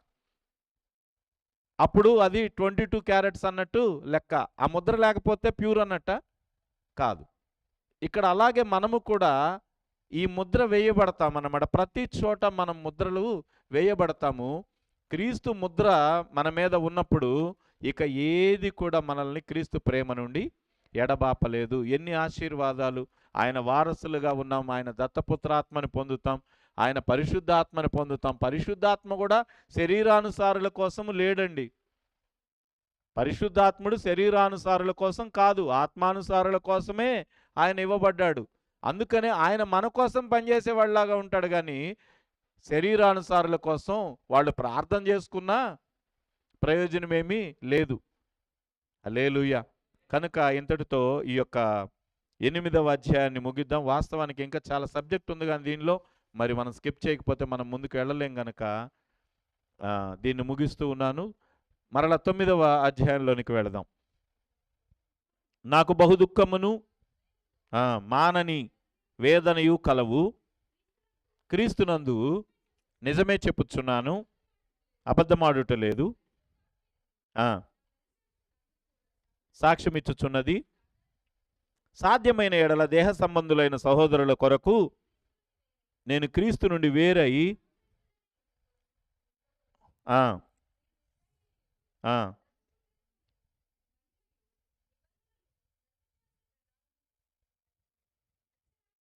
అర్చన ఆచారాదులను వీరివారు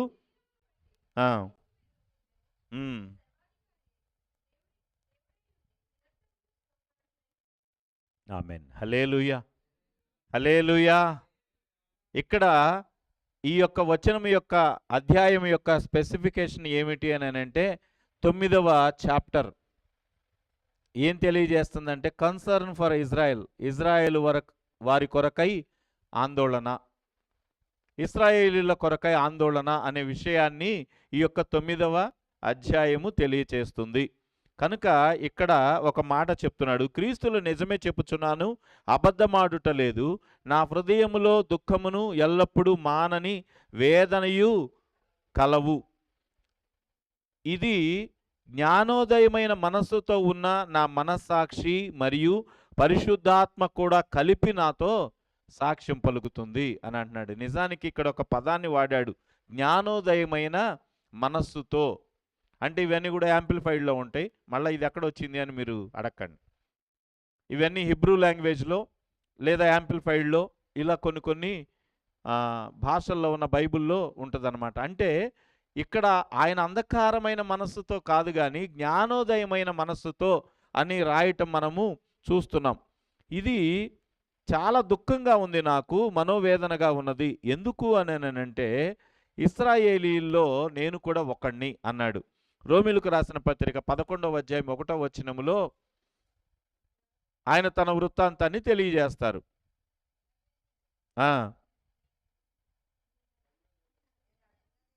ఆ, ఆ, ఆ. నేను కూడా ఇశ్రాయేలీయుడనే ఉమ్, బెన్యామీను గోత్రమునందు పుట్టినవాడను. ఉమ్, చాలమ్మా. ఇక్కడ నేను కూడా ఒక బెన్యామీను గోత్రంలో పుట్టిన ఇశ్రాయేలీయుడినే. అయితే ఇశ్రాయేలీయుడిగా ఉన్న నాకు మానని వేదన, దుఃఖం ఉన్నాయి. ఎందుకు అనంటే నా జాతి ప్రజలందరూ నశించిపోతున్నారు. ఇంత సువార్త నేను చెప్తున్నాను, లోకంలో అన్యజనులైన వారికి ఇంతమందికి చెబుతున్నాను, ఇన్ని కోట్ల మంది రక్షించబడుతున్నారు, కానీ నా ప్రజలు మాత్రం రక్షించబడట్లేదు అని చెప్పి వారి కోసం ఆందోళన చెందేవాడిగా ఆయన ఇక్కడ చూపిస్తున్నాడు. మోషే కూడా ఇటువంటి ఉద్దేశాన్ని కలిగి ఉన్నాడు. నిర్గమకాండం 32:32లో ఆయన కూడా ఒక ఇజ్రాయేలీయుడు కనుక ఆయన కూడా ఇదే గోత్రానికి చెందినవాడు గనుక ఆ,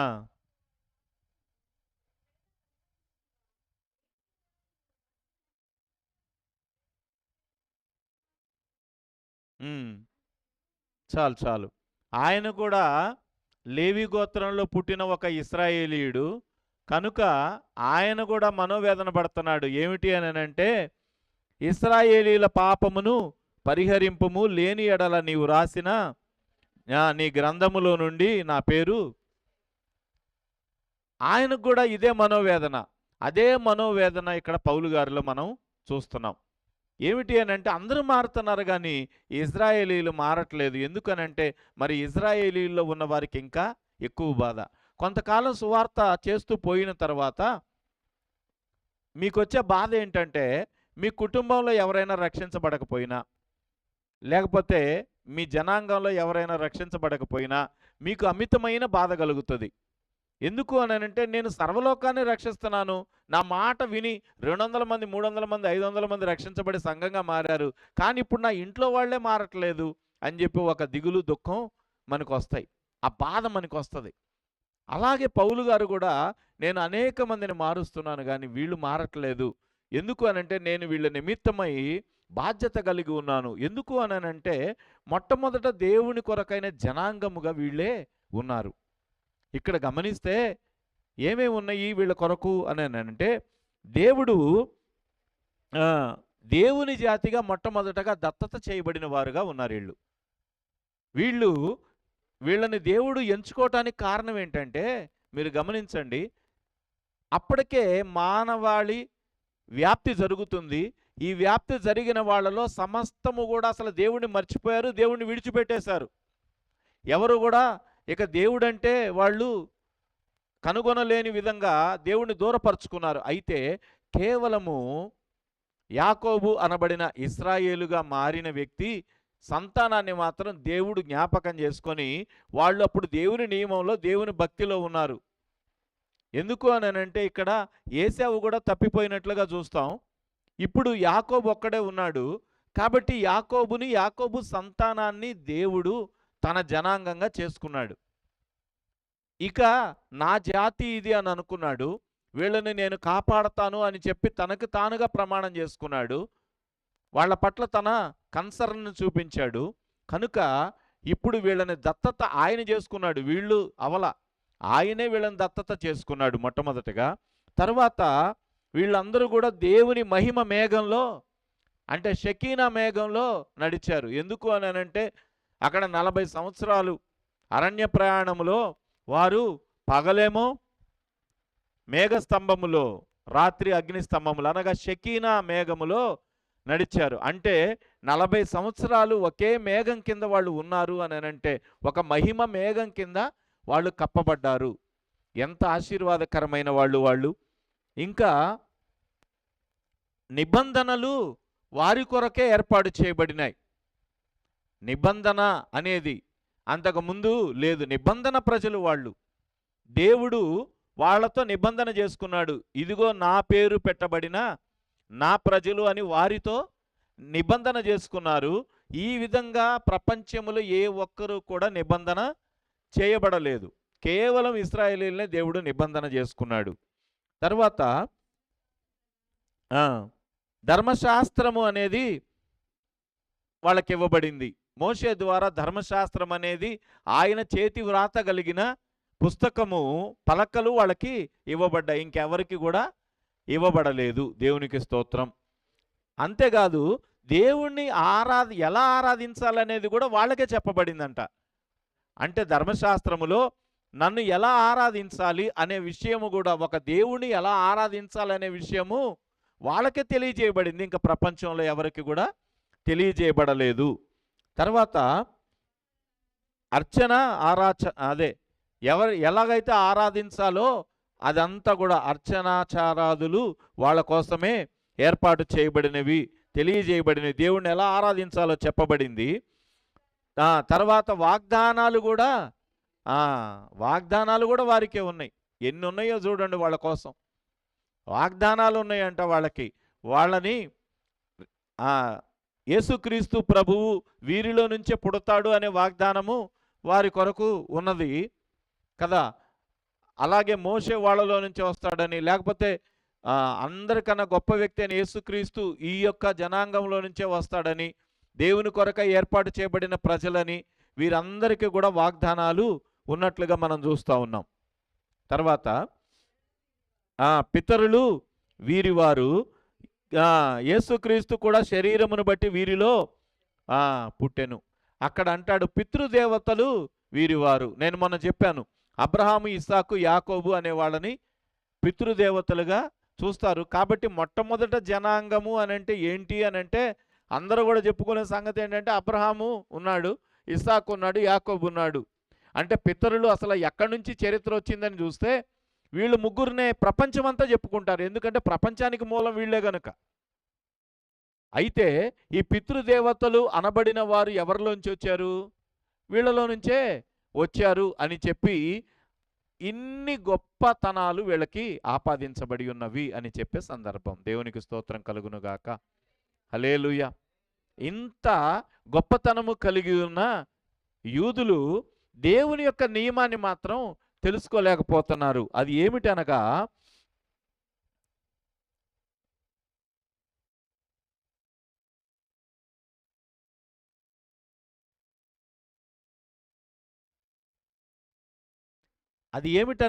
యేసుక్రీస్తు ప్రభువు అందించిన రక్షణని మాత్రం వీళ్ళు పొందుకోలేకపోయారు.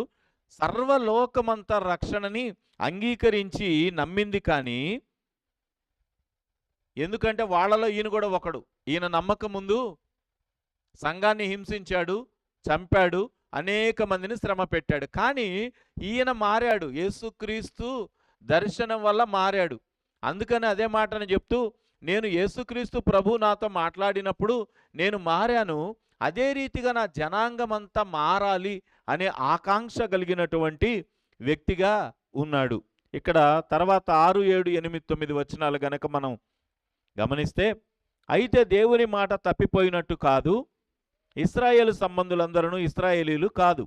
అబ్రహాము సంతానమైనంత మాత్రాన అందరూ పిల్లలు కాదు, గాని ఇస్సాకు వలననైనది నీ సంతానము అనబడును. అనగా శరీర సంబంధులైన పిల్లలు దేవుని పిల్లలు కాదు, కానీ వాగ్దాన సంబంధులైన పిల్లలు సంతానమని ఎంచబడుదురు. వాగ్దాన రూపమైన వాక్యం ఇదే, మీదటికి సమయమున వచ్చేదను, అప్పుడు శారాకు కుమారుడు కలుగును. అంతేకాదు రిబ్కా మన తండ్రి అయిన ఇస్సాకు అను ఒకని వలన గర్భవతి అయినప్పుడు ఏర్పాటును అనుసరించిన దేవుని సంకల్పము క్రియల మూలముగా కాక పిలుచువాని మూలముగానే నిలుకడగా ఉండు నిమిత్తము పిల్లలింకా పుట్టి మేలైనను కీడైనను చేయకముందే పెద్దవాడు చిన్నవాడికి దాసుడగును అనే మాట ఇక్కడ తెలియజేస్తున్నారు. ఇక్కడ ఒక మాట చెప్తున్నారు, అబ్రహాము సంతానమైనంత మాత్రాన అందరూ పిల్లలు కాదు. కానీ ఎందుకనంటే అబ్రహాముకి ఇస్సాకు కన్నా ముందుగానే ఇష్మాయేలు పుట్టాడు కదా. అయితే దేవుడేమని చెప్పాడు, ఇస్సాకు వలనైనది నీ సంతానము. హల్లెలూయా. నిజానికి అదే నెరవేరుతుంది. ఇష్మాయేలు కూడా అబ్రహాము సంతానమే. అయితే దేవుడేం చెప్పాడంటే, నీ సంతానం అనేది దేనికి పేరు వస్తుంది అని అంటే ఇస్సాకు వలనే, ఇస్సాకు వలననైనదే నీ సంతానము అని చెప్పి పేరు వస్తుంది అన్నాడు. అంటే ఇక్కడ వాగ్దాన రూపకమైన ఒక జనాంగము దేవుని ద్వారా అబ్రహాముకు జన్మించారు. అంటే ఇస్సాకు ఇంకా గర్భంలో ఉన్నప్పుడే, ఇస్సాకు ఇంకా పుట్టక మునిపే, ఇస్సాకు వలననైనదే నీ సంతానము. హల్లెలూయా. దేవునికి స్తోత్రం కలుగునుగాక. హల్లెలూయా. ప్రియ దేవుని సంగమా, మనం గమనించాల్సిన మాట ఏమిటంటే, శరీరరీతిగా అనేక మంది పిల్లలు కలిగి ఉండొచ్చు, కానీ దేవుని మాట మూలంగా కలిగిన వాళ్ళు వేరు. మీరు దేవుని మాట మూలంగా కలిగారు అనే మాట ఇక్కడ తెలియజేస్తున్నాడు. మీరు దేవుని జనాంగం, మీరు అర్చనారాచాదులు మీ ఉన్నాయి, ధర్మశాస్త్రం మీకు ఇవ్వబడింది, వాగ్దానాలు ఉన్నాయి, నిబంధనలు ఉన్నాయి, ఆజ్ఞలు ఉన్నాయి, దత్తపుత్రాత్మ దత్తతగా దేవుడు మిమ్మల్ని చేసుకున్నాడు. ఇన్ని గొప్పతనాలున్న మీరు శరీర సంబంధులు కాదు కానీ ఆత్మ సంబంధులే అన్నాడు ఇక్కడ. అంటే వాగ్దాన సంబంధులు, వాక్య సంబంధులు. దేవుడు సత్యవాక్య సంకల్పం ప్రకారంగా మిమ్మల్ని కన్నాడు ఆయన. అది మీరు గమనించాలి అని యూదులకి, ఇశ్రాయేలు ప్రజలకి ఆయన మర్మముగా తెలియజేసే సందర్భం. ఇవన్నీ దేవుడు మీకు ఇచ్చాడు గనక మిమ్మల్ని దేవుడు తన పిల్లలుగా ఎంచుకున్నాడు. ఎలా ఎంచుకున్నాడు అంటే శరీర సంబంధమైన పిల్లలుగా కాదు, ఆత్మ సంబంధమైన పిల్లలుగా. అయితే మీరేమనుకుంటున్నారంటే శరీర సంబంధమైన పిల్లలుగానే మిమ్మల్ని మీరు ఎంచుకుంటున్నారు. తప్పంతా ఎక్కడ వస్తుంది చిక్కు అని అంటే, వీళ్ళేమో ప్రతి ఒక్కటి శరీర సంబంధంగా చూస్తున్నారు. ఎందుకు అనంటే వాళ్ళ యాటిట్యూడ్ ఎందుకు మారింది అని అంటే, ఎప్పుడైతే దేవుడు ధర్మశాస్త్రాన్ని ఇచ్చాడో, అది సాక్షాత్తు దేవుడు తన మహిమను చూపించటానికి పలకలు తన చేతి వ్రాతతో రాసిస్తే, ఇక అక్కడ నుంచి ధర్మశాస్త్రం అనేది వాళ్ళకు ఒక విగ్రహం అయిపోయింది. దేవుడు పోయి దేవుడి స్థానంలో ఏమొచ్చింది అని అంటే ధర్మశాస్త్రం వచ్చి అది ఒక విగ్రహంగా మారిపోయింది వాళ్ళకి.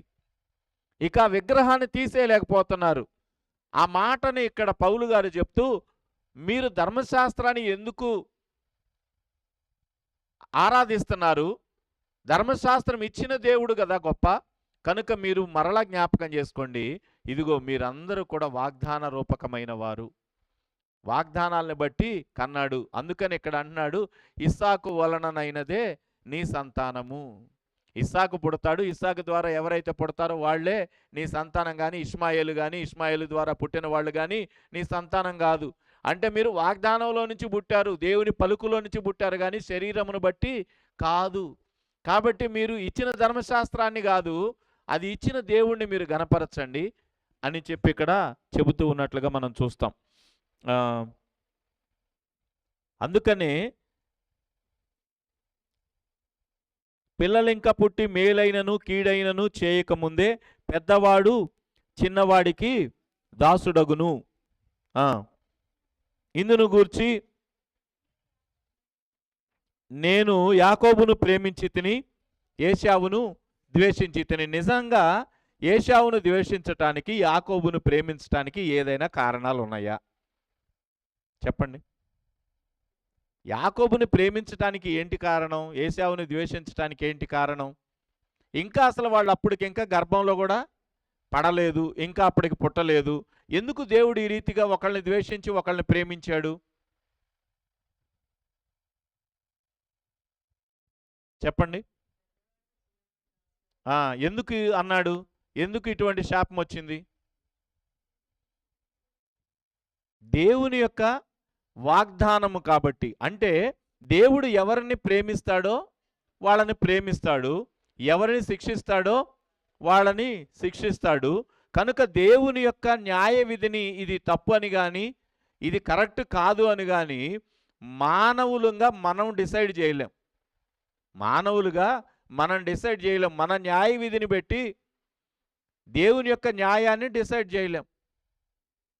ఈ లోకంలో కొంతమంది అదృష్టవంతులు ఉన్నారు, కొంతమంది దురదృష్టవంతులు ఉన్నారు. దురదృష్టవంతుడు అనుకుంటాడు, దేవుడికి నేనేం చేశాను, నన్ను ఇలాగ దరిద్రంగా పుట్టించాడు అని వాడు అనుకోవచ్చు.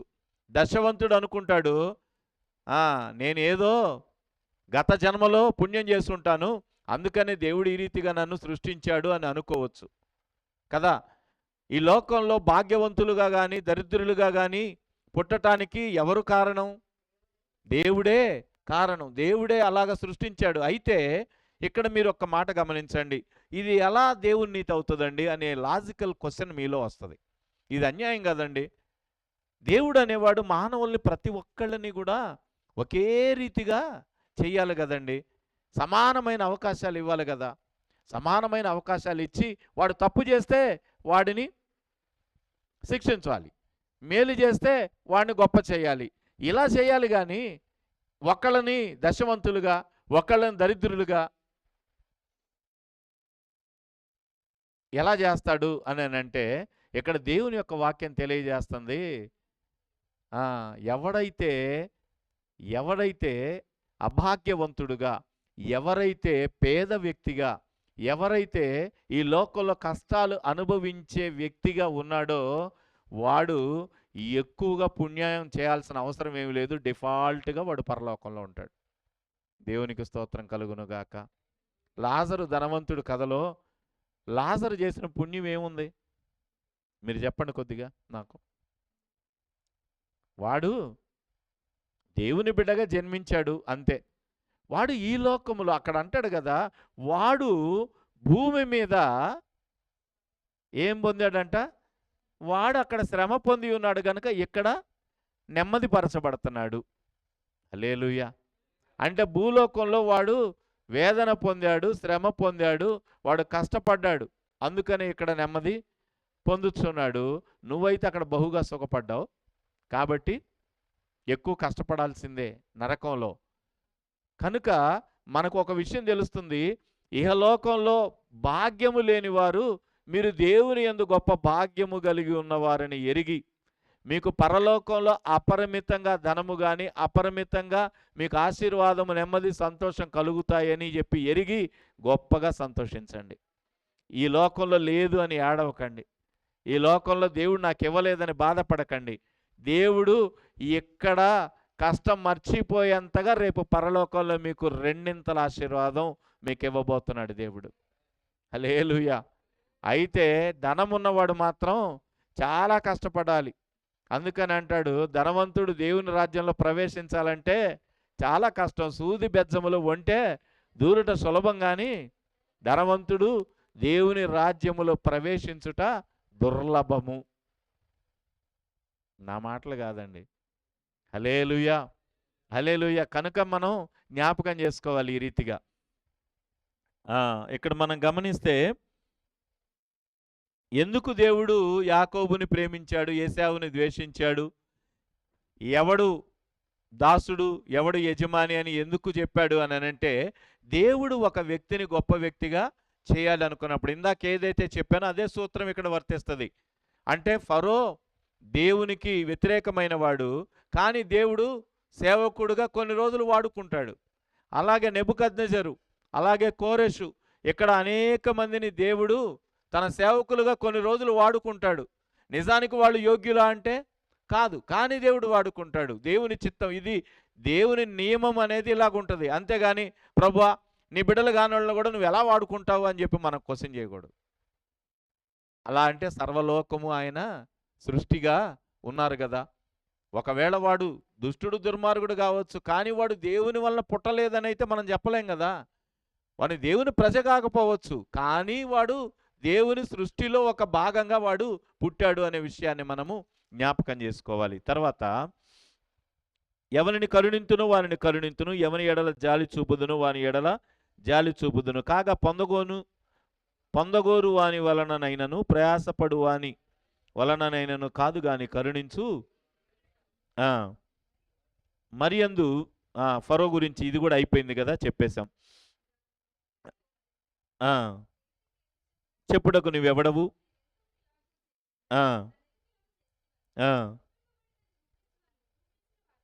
చెప్పునా?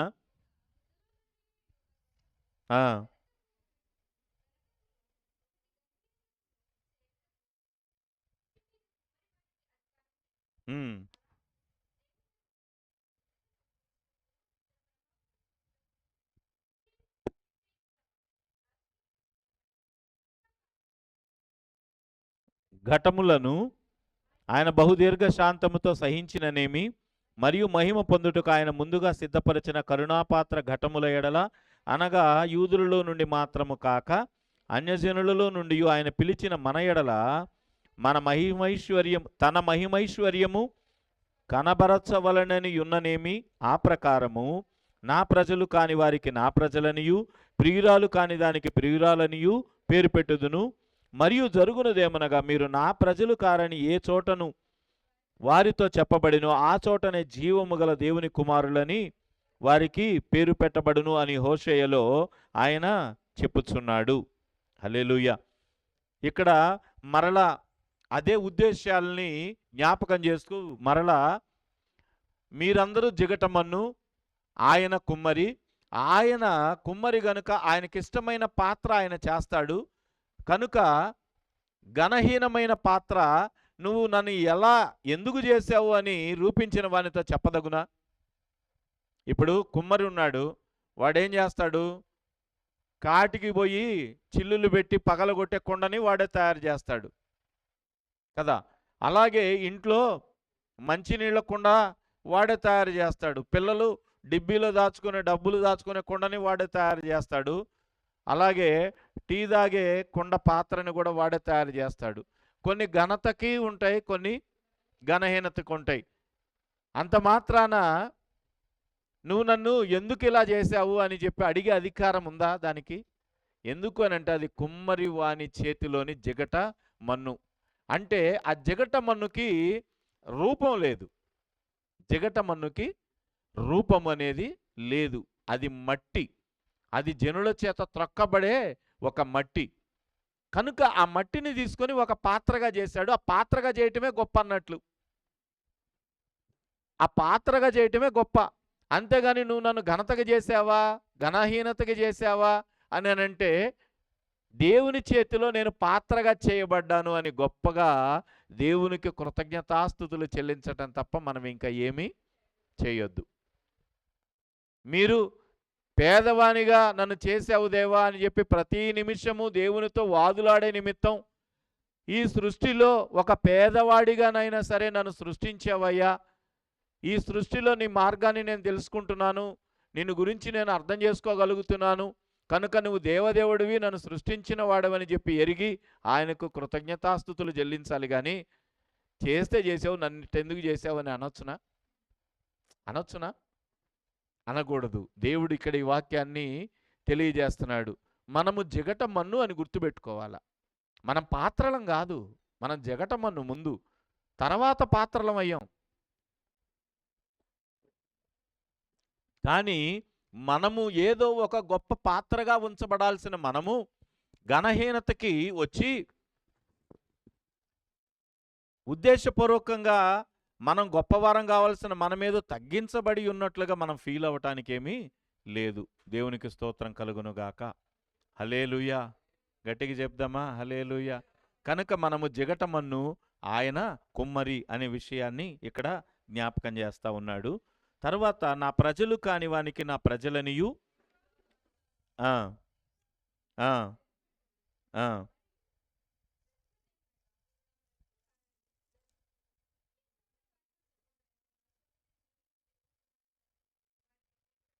అందుకనే ఆయన అంటాడు ఇక్కడ వారి గురించి రాయిస్తున్న మాట ఏమిటనగా, దేవుడు తన ఉగ్రతను అగపరచుటకును తన ప్రభావమును చూపుటకు ఇచ్చేయించిన వాడై, ఎవరైతే దేవుని ఉగ్రతకు పాత్రమై ఉన్నారో వారిని నాశనము చేయుటకు నిశ్చయించి కూడా ఆయన కలిగి ఉన్న బహుదీర్ఘ శాంతము వలన వారిని నశింపచేయక రక్షించాడు. మహిమ పొందుటకు ముందుగా సిద్ధపరిచిన కరుణాపాత్ర ఘటముల ఎదుట తన మహిమైశ్వర్యమును కనబరుచుటకు యూదులలో కాకుండా అన్యజనులలో పిలువబడిన వారిని ఏర్పాటు చేసుకున్నాడు. అంటే ఇక్కడ మీ నిమిత్తమే అన్యజనులు ఏర్పాటు చేయబడ్డారు అనే మాట ఇక్కడ చూస్తున్నాం. వాస్తవానికి ఇక్కడ నా ప్రజలు అని ఎవరికైతే పేరు పెట్టానో మీరు ఏర్పాటు పోవటం వలన ఈ యొక్క ఆశీర్వాదము అన్యజనులలోనికి వెళ్ళినట్లుగా ఇక్కడ చూస్తూ ఇక్కడ వాళ్ళకి కరుణాపాత్ర ఘటములు అనే పేరు పెట్టడం మనం చూస్తున్నాం. ఇక్కడ విశ్వాసులకు కలిగిన పేరు ఇంకొకటి ఏమిటి అని అంటే కరుణాపాత్ర ఘటములు. వాస్తవానికి కుమ్మరి చేతిలోని కుమ్మరి చేతిలోని మన్నుగా ఉన్న మన కొరకు ఆయన యూదులనైతే ఘనమైన పాత్రలుగా ఆయన చేశాడు, ఘనహీనమైన పాత్రలుగా మనల్ని ఉంచాడు. అయితే ఇక్కడ ఏం జరిగిందంటే, ఎప్పుడైతే వాళ్ళు తనను సృష్టించిన వానికి ఎదురు తిరిగి ఏ రీతిగా అయితే వాళ్ళ ఉద్దేశాలని బయలుపరుచుకున్నారో, ఇప్పుడు ఆయన మనల్ని కరుణాపాత్ర ఘటములుగా ఎంచాడు. అంటే ఈ బలహీనమై ఉన్న ఘటములు ఏవైతే ఉన్నాయో, అంటే ఘటము అంటే కుండ, మళ్ళీ మీరు ఏదో అనుకోమాకండి, ఘటము అనగా కుండ. కాబట్టి ఈ బలహీనమైన పాత్రలకి మరలా ఆయన జీవాన్నిచ్చి ఏం చేశాడు అని అంటే, అందువలననే నా ప్రజలు కాని వారికి నా ప్రజలనియు. కాబట్టి ఇప్పుడు ఈ ఓటి కుండలన్నిటికీ కరుణాపాత్ర ఘటములు అని పేరు పెట్టి ఇప్పుడు ఏం చేశాడంటే, వీటన్నిటిని కూడా తనతో ఐక్యపరుచుకొని గొప్పవాటిగా చేశాడు. వాస్తవానికి మీరే గొప్ప, మీకే అన్నీ ఉన్నాయి, మీరు గొప్ప పాత్రలే. కానీ మీరు సక్రమంగా ఉపయోగపడనందున ఇప్పుడు ఈ ఓటి కుండలన్నిటినీ కూడా కరుణాపాత్ర ఘటములుగా ఆయన చేసి, ఇప్పుడు ఆయన తన మహిమ కొరకు వాడుకోవాలి అనే ఉద్దేశం కలిగిన వాడై ఉన్నప్పుడు కరుణాపాత్ర ఘటములు అని పేరు పెట్టి ఇప్పుడు వాటిని ఏమంటున్నాడంటే, ఆ వాటిని చూపించి, ఇదిగో నా ప్రజలు కానివారు అయినప్పటికీ కూడా నా ప్రజలనే నేను పేరు పెడతానా. చదవండి అమ్మా. ప్రియురాలు కాని దానికి ప్రియురాలనియు పేరు పెట్టుదును. జరుగునదేమనగా, మీరు నా ప్రజలు కారని ఏ చోటను వారితో చెప్పబడెనో. హల్లెలూయా. నేను ఎక్కడైతే వీళ్ళు ఓటి కొండలు, వీళ్ళు నాకు పనికిరారని చెప్పానో, అక్కడే కరుణాపాత్ర ఘటములు అని వారికి పేరు పెట్టి నా ప్రజలుగా నా బిడ్డలుగా నేను స్వీకరిస్తున్నానని హోషేయలో చెప్తున్నాడు. హల్లెలూయా. హోషేయ జీవితం మనకి తెలుసు, హోషేయ వృత్తాంతము మనకి తెలుసు కదా. అక్కడ హోషేయ అనే వ్యక్తి యేసుక్రీస్తు ప్రభువారికి సాదృశ్యంగా ఉన్నాడు. హోషేయ తన భార్యగా ఎవరైతే ఉన్నారో ఆమె సంఘానికి సాదృశ్యంగా చూపబడుతుంది. అందుకనే ఆమె ఎన్నిసార్లు దూరపరచబడిన మరలా వెల ఇచ్చి ఆమెను చేర్చుకున్నవాడిగా ఉన్నాడు. కనుక ఈ రీతిగా దేవుడు వెల చెల్లించి యోగ్యమైన స్థితి లేని పరిస్థితుల్లో ఉన్న మనల్ని, అనగా అప్రధానమైన ఓటి కుండలమైన మనల్ని, యోగ్యత లేని కుండలుగా ఉన్న మనల్ని ఆయన కరుణాపాత్ర ఘటములు అని పేరు పెట్టి ఇప్పుడు పేరు మార్చేశాడు. ఇంకా వాస్తవానికి మనం అక్కర్లేని కుండలం, మనం బలహీనత కలిగిన కుండలం, మనం ఓటి కుండలం. ఇప్పుడు వీటికి ఏం పేరు పెట్టాడంటే కరుణాపాత్ర ఘటములు అని పేరు మార్చాడు. ఇప్పుడు పేరు మార్చి అసలైన కుండల్ని పక్కన పెట్టి మనల్ని దేవుని మహిమకు వాడుకుంటున్నాడు. అందుకనే ఎక్కడైతే నా ప్రజలు కారు అని చెప్పానో అక్కడే వారు నా ప్రజలు అని చెప్పి నేను మరలా వారికి కలిగిన పేరే మార్చేశాను అంటాడు. మరియు ప్రభు తన మాట సమాప్తము చేసి క్లుప్తపరిచి భూలోకమందు దానిని నెరవేర్చును గనుక ఇశ్రాయేలు కుమారుల సంఖ్య సముద్రపు ఇసుక వలె ఉండినను శేషమే రక్షింపబడునని యెషయాయు ఇశ్రాయేలును గూర్చి బిగ్గరగా పలుకుచున్నాడు. మరియు యెషయా ముందు చెప్పిన ప్రకారము సైన్యములకు అధిపతియగు ప్రభువు మనకు సంతానము శేషింప చేయకపోయిన ఎడల సొదొమ వలెను నగుదుము, గొమొర్రాను పోలియుందుము. అట్లయితే మనమేమందుము, నీతిని వెంటాడని అన్యజనులు నీతిని అనగా విశ్వాస మూలమైన నీతిని పొందిరి. అయితే ఇశ్రాయేలు నీతి కారణమైన నియమమును వెంటాడినను ఆ నియమమును అందుకొనలేదు.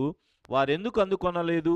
వారు విశ్వాస మూలముగా కాక క్రియల మూలముగానైనట్టు దానిని వెంటాడిరి. ఇదిగో నేను అడ్డురాతిని అడ్డుబండను సీయోనులో స్థాపించుచున్నాను, ఆయన యందు విశ్వాసముంచువాడు సిగ్గుపరచబడడు అని వ్రాయబడిన ప్రకారము వారు అడ్డురాయి తగిలి తొట్టుపడిరి. యేసుక్రీస్తు ప్రభు అనే అడ్డురాయి తగిలి వారు తొట్టుపడ్డారు. ఎందుకు అనంటే వారు క్రియల మూలమైనదన్నట్టుగా వారు వెంటాడారు. అంటే ఒకసారి ధర్మశాస్త్రాన్ని రాతపూర్వకంగా ఇచ్చాడు గనక ఇక క్రియపూర్వకంగానే ఉంటుంది అన్నట్లుగానే వాళ్ళు చూస్తూ వచ్చారు గనుక అక్కడ అడ్డురాయిగా ఉన్న యేసుక్రీస్తుని ప్రభువును తగిలి వారు తొట్రుపడ్డారు. వాళ్ళు అర్థం చేసుకోలేకపోయారు అని చెప్పి మాట్లాడుతూ ఇక్కడ ఒక వాగ్దాన రూపకమైన వాక్యాన్ని చూపిస్తారనమాట. ఏమిటనగా అది, సైన్యములకు అధిపతియగు ప్రభు మనకు సంతానము శేషింప చేయకపోయిన ఎడల ఆ, ఆ, ఉమ్,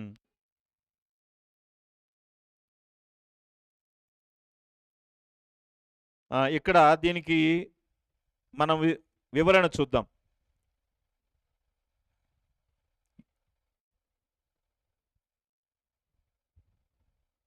యెషయా రాసిన ప్రవచన గ్రంథంలో ఈ మాటని మనం చూస్తాం. యెషయా ఇశ్రాయేలు వారి గురించి చెప్పింది ఏమంటే, ఇశ్రాయేలు కుమారుల సంఖ్య సముద్రపు ఇసుక వలె ఉండినను శేషమే రక్షింపబడునని బిగ్గరగా పలుకుచున్నాడు. మరియు దానికన్నా ముందుగా యెషయా ప్రవచించింది ఏంటి అని అంటే, సైన్యములకు అధిపతియగు ప్రభువు మనకు సంతానము శేషింప చేయకపోయిన ఎడల సొదొమ వలె నగుదుము, గొమొర్రాను పోలియుందుమని చెప్పెను. కనుక ఇశ్రాయేలు వారు శేషమే రక్షింపబడుటకు, అన్యజనులు అపరిమితముగా రక్షించబడుటకు కారణం ఏంటంటే, నీతిని వెంటాడని అన్యజనులు నీతిని అనగా విశ్వాసమూలమైన నీతిని పొందారు. అయితే ఇశ్రాయేలు ప్రజలు నీతి కారణమైన నియమమును వెంటాడినను ఆ నియమమును అందుకొనలేదు. ఎందుకు వాళ్ళు నియమాన్ని అందుకోలేదంటే, వాళ్ళు విశ్వాస మూలంగా కాక క్రియల మూలంగా అయినట్లుగా వాళ్ళు ఆలోచించారు. ఇందాక మొట్టమొదటిగా ఏదైతే చెప్పాడో, ఏదైతే క్రియల మూలంగా కాదు, శరీర మూలంగా కాదు, ఆత్మ మూలంగా నియమాన్ని అందుకోవాలి, వాగ్దానపూర్వకంగా నియమాన్ని అందుకోవాలి అనే మాట ఏదైతే మనం చూస్తామో, ఎందుకు అని అంటే, వాగ్దానపూర్వకమైన వాళ్ళు ఇస్సాకు వలననైనదే నీ సంతానము అనబడుతుంది, మిగతాదంతా లెక్కలేదు. అట్లాగే ఇక్కడ ఎవరైతే ఇశ్రాయేలీల్లో వాగ్దాన రూపకమైన వాక్యాన్ని తీసుకున్నారో వాళ్ళే రక్షింపబడతారు. మిగిలిన వాళ్ళందరూ సొదొమాని గొమొర్రాని, అంటే ఎవరైతే యేసుక్రీస్తుని అంగీకరిస్తారో వాళ్ళే రక్షించబడతారు, మిగతా వాళ్ళంతా నశించిపోతారు, సొదొమాని గొమొర్రాని పోలి ఉంటారని ఇక్కడ చెప్పబడింది. గనుక ఇశ్రాయేలు ప్రజలు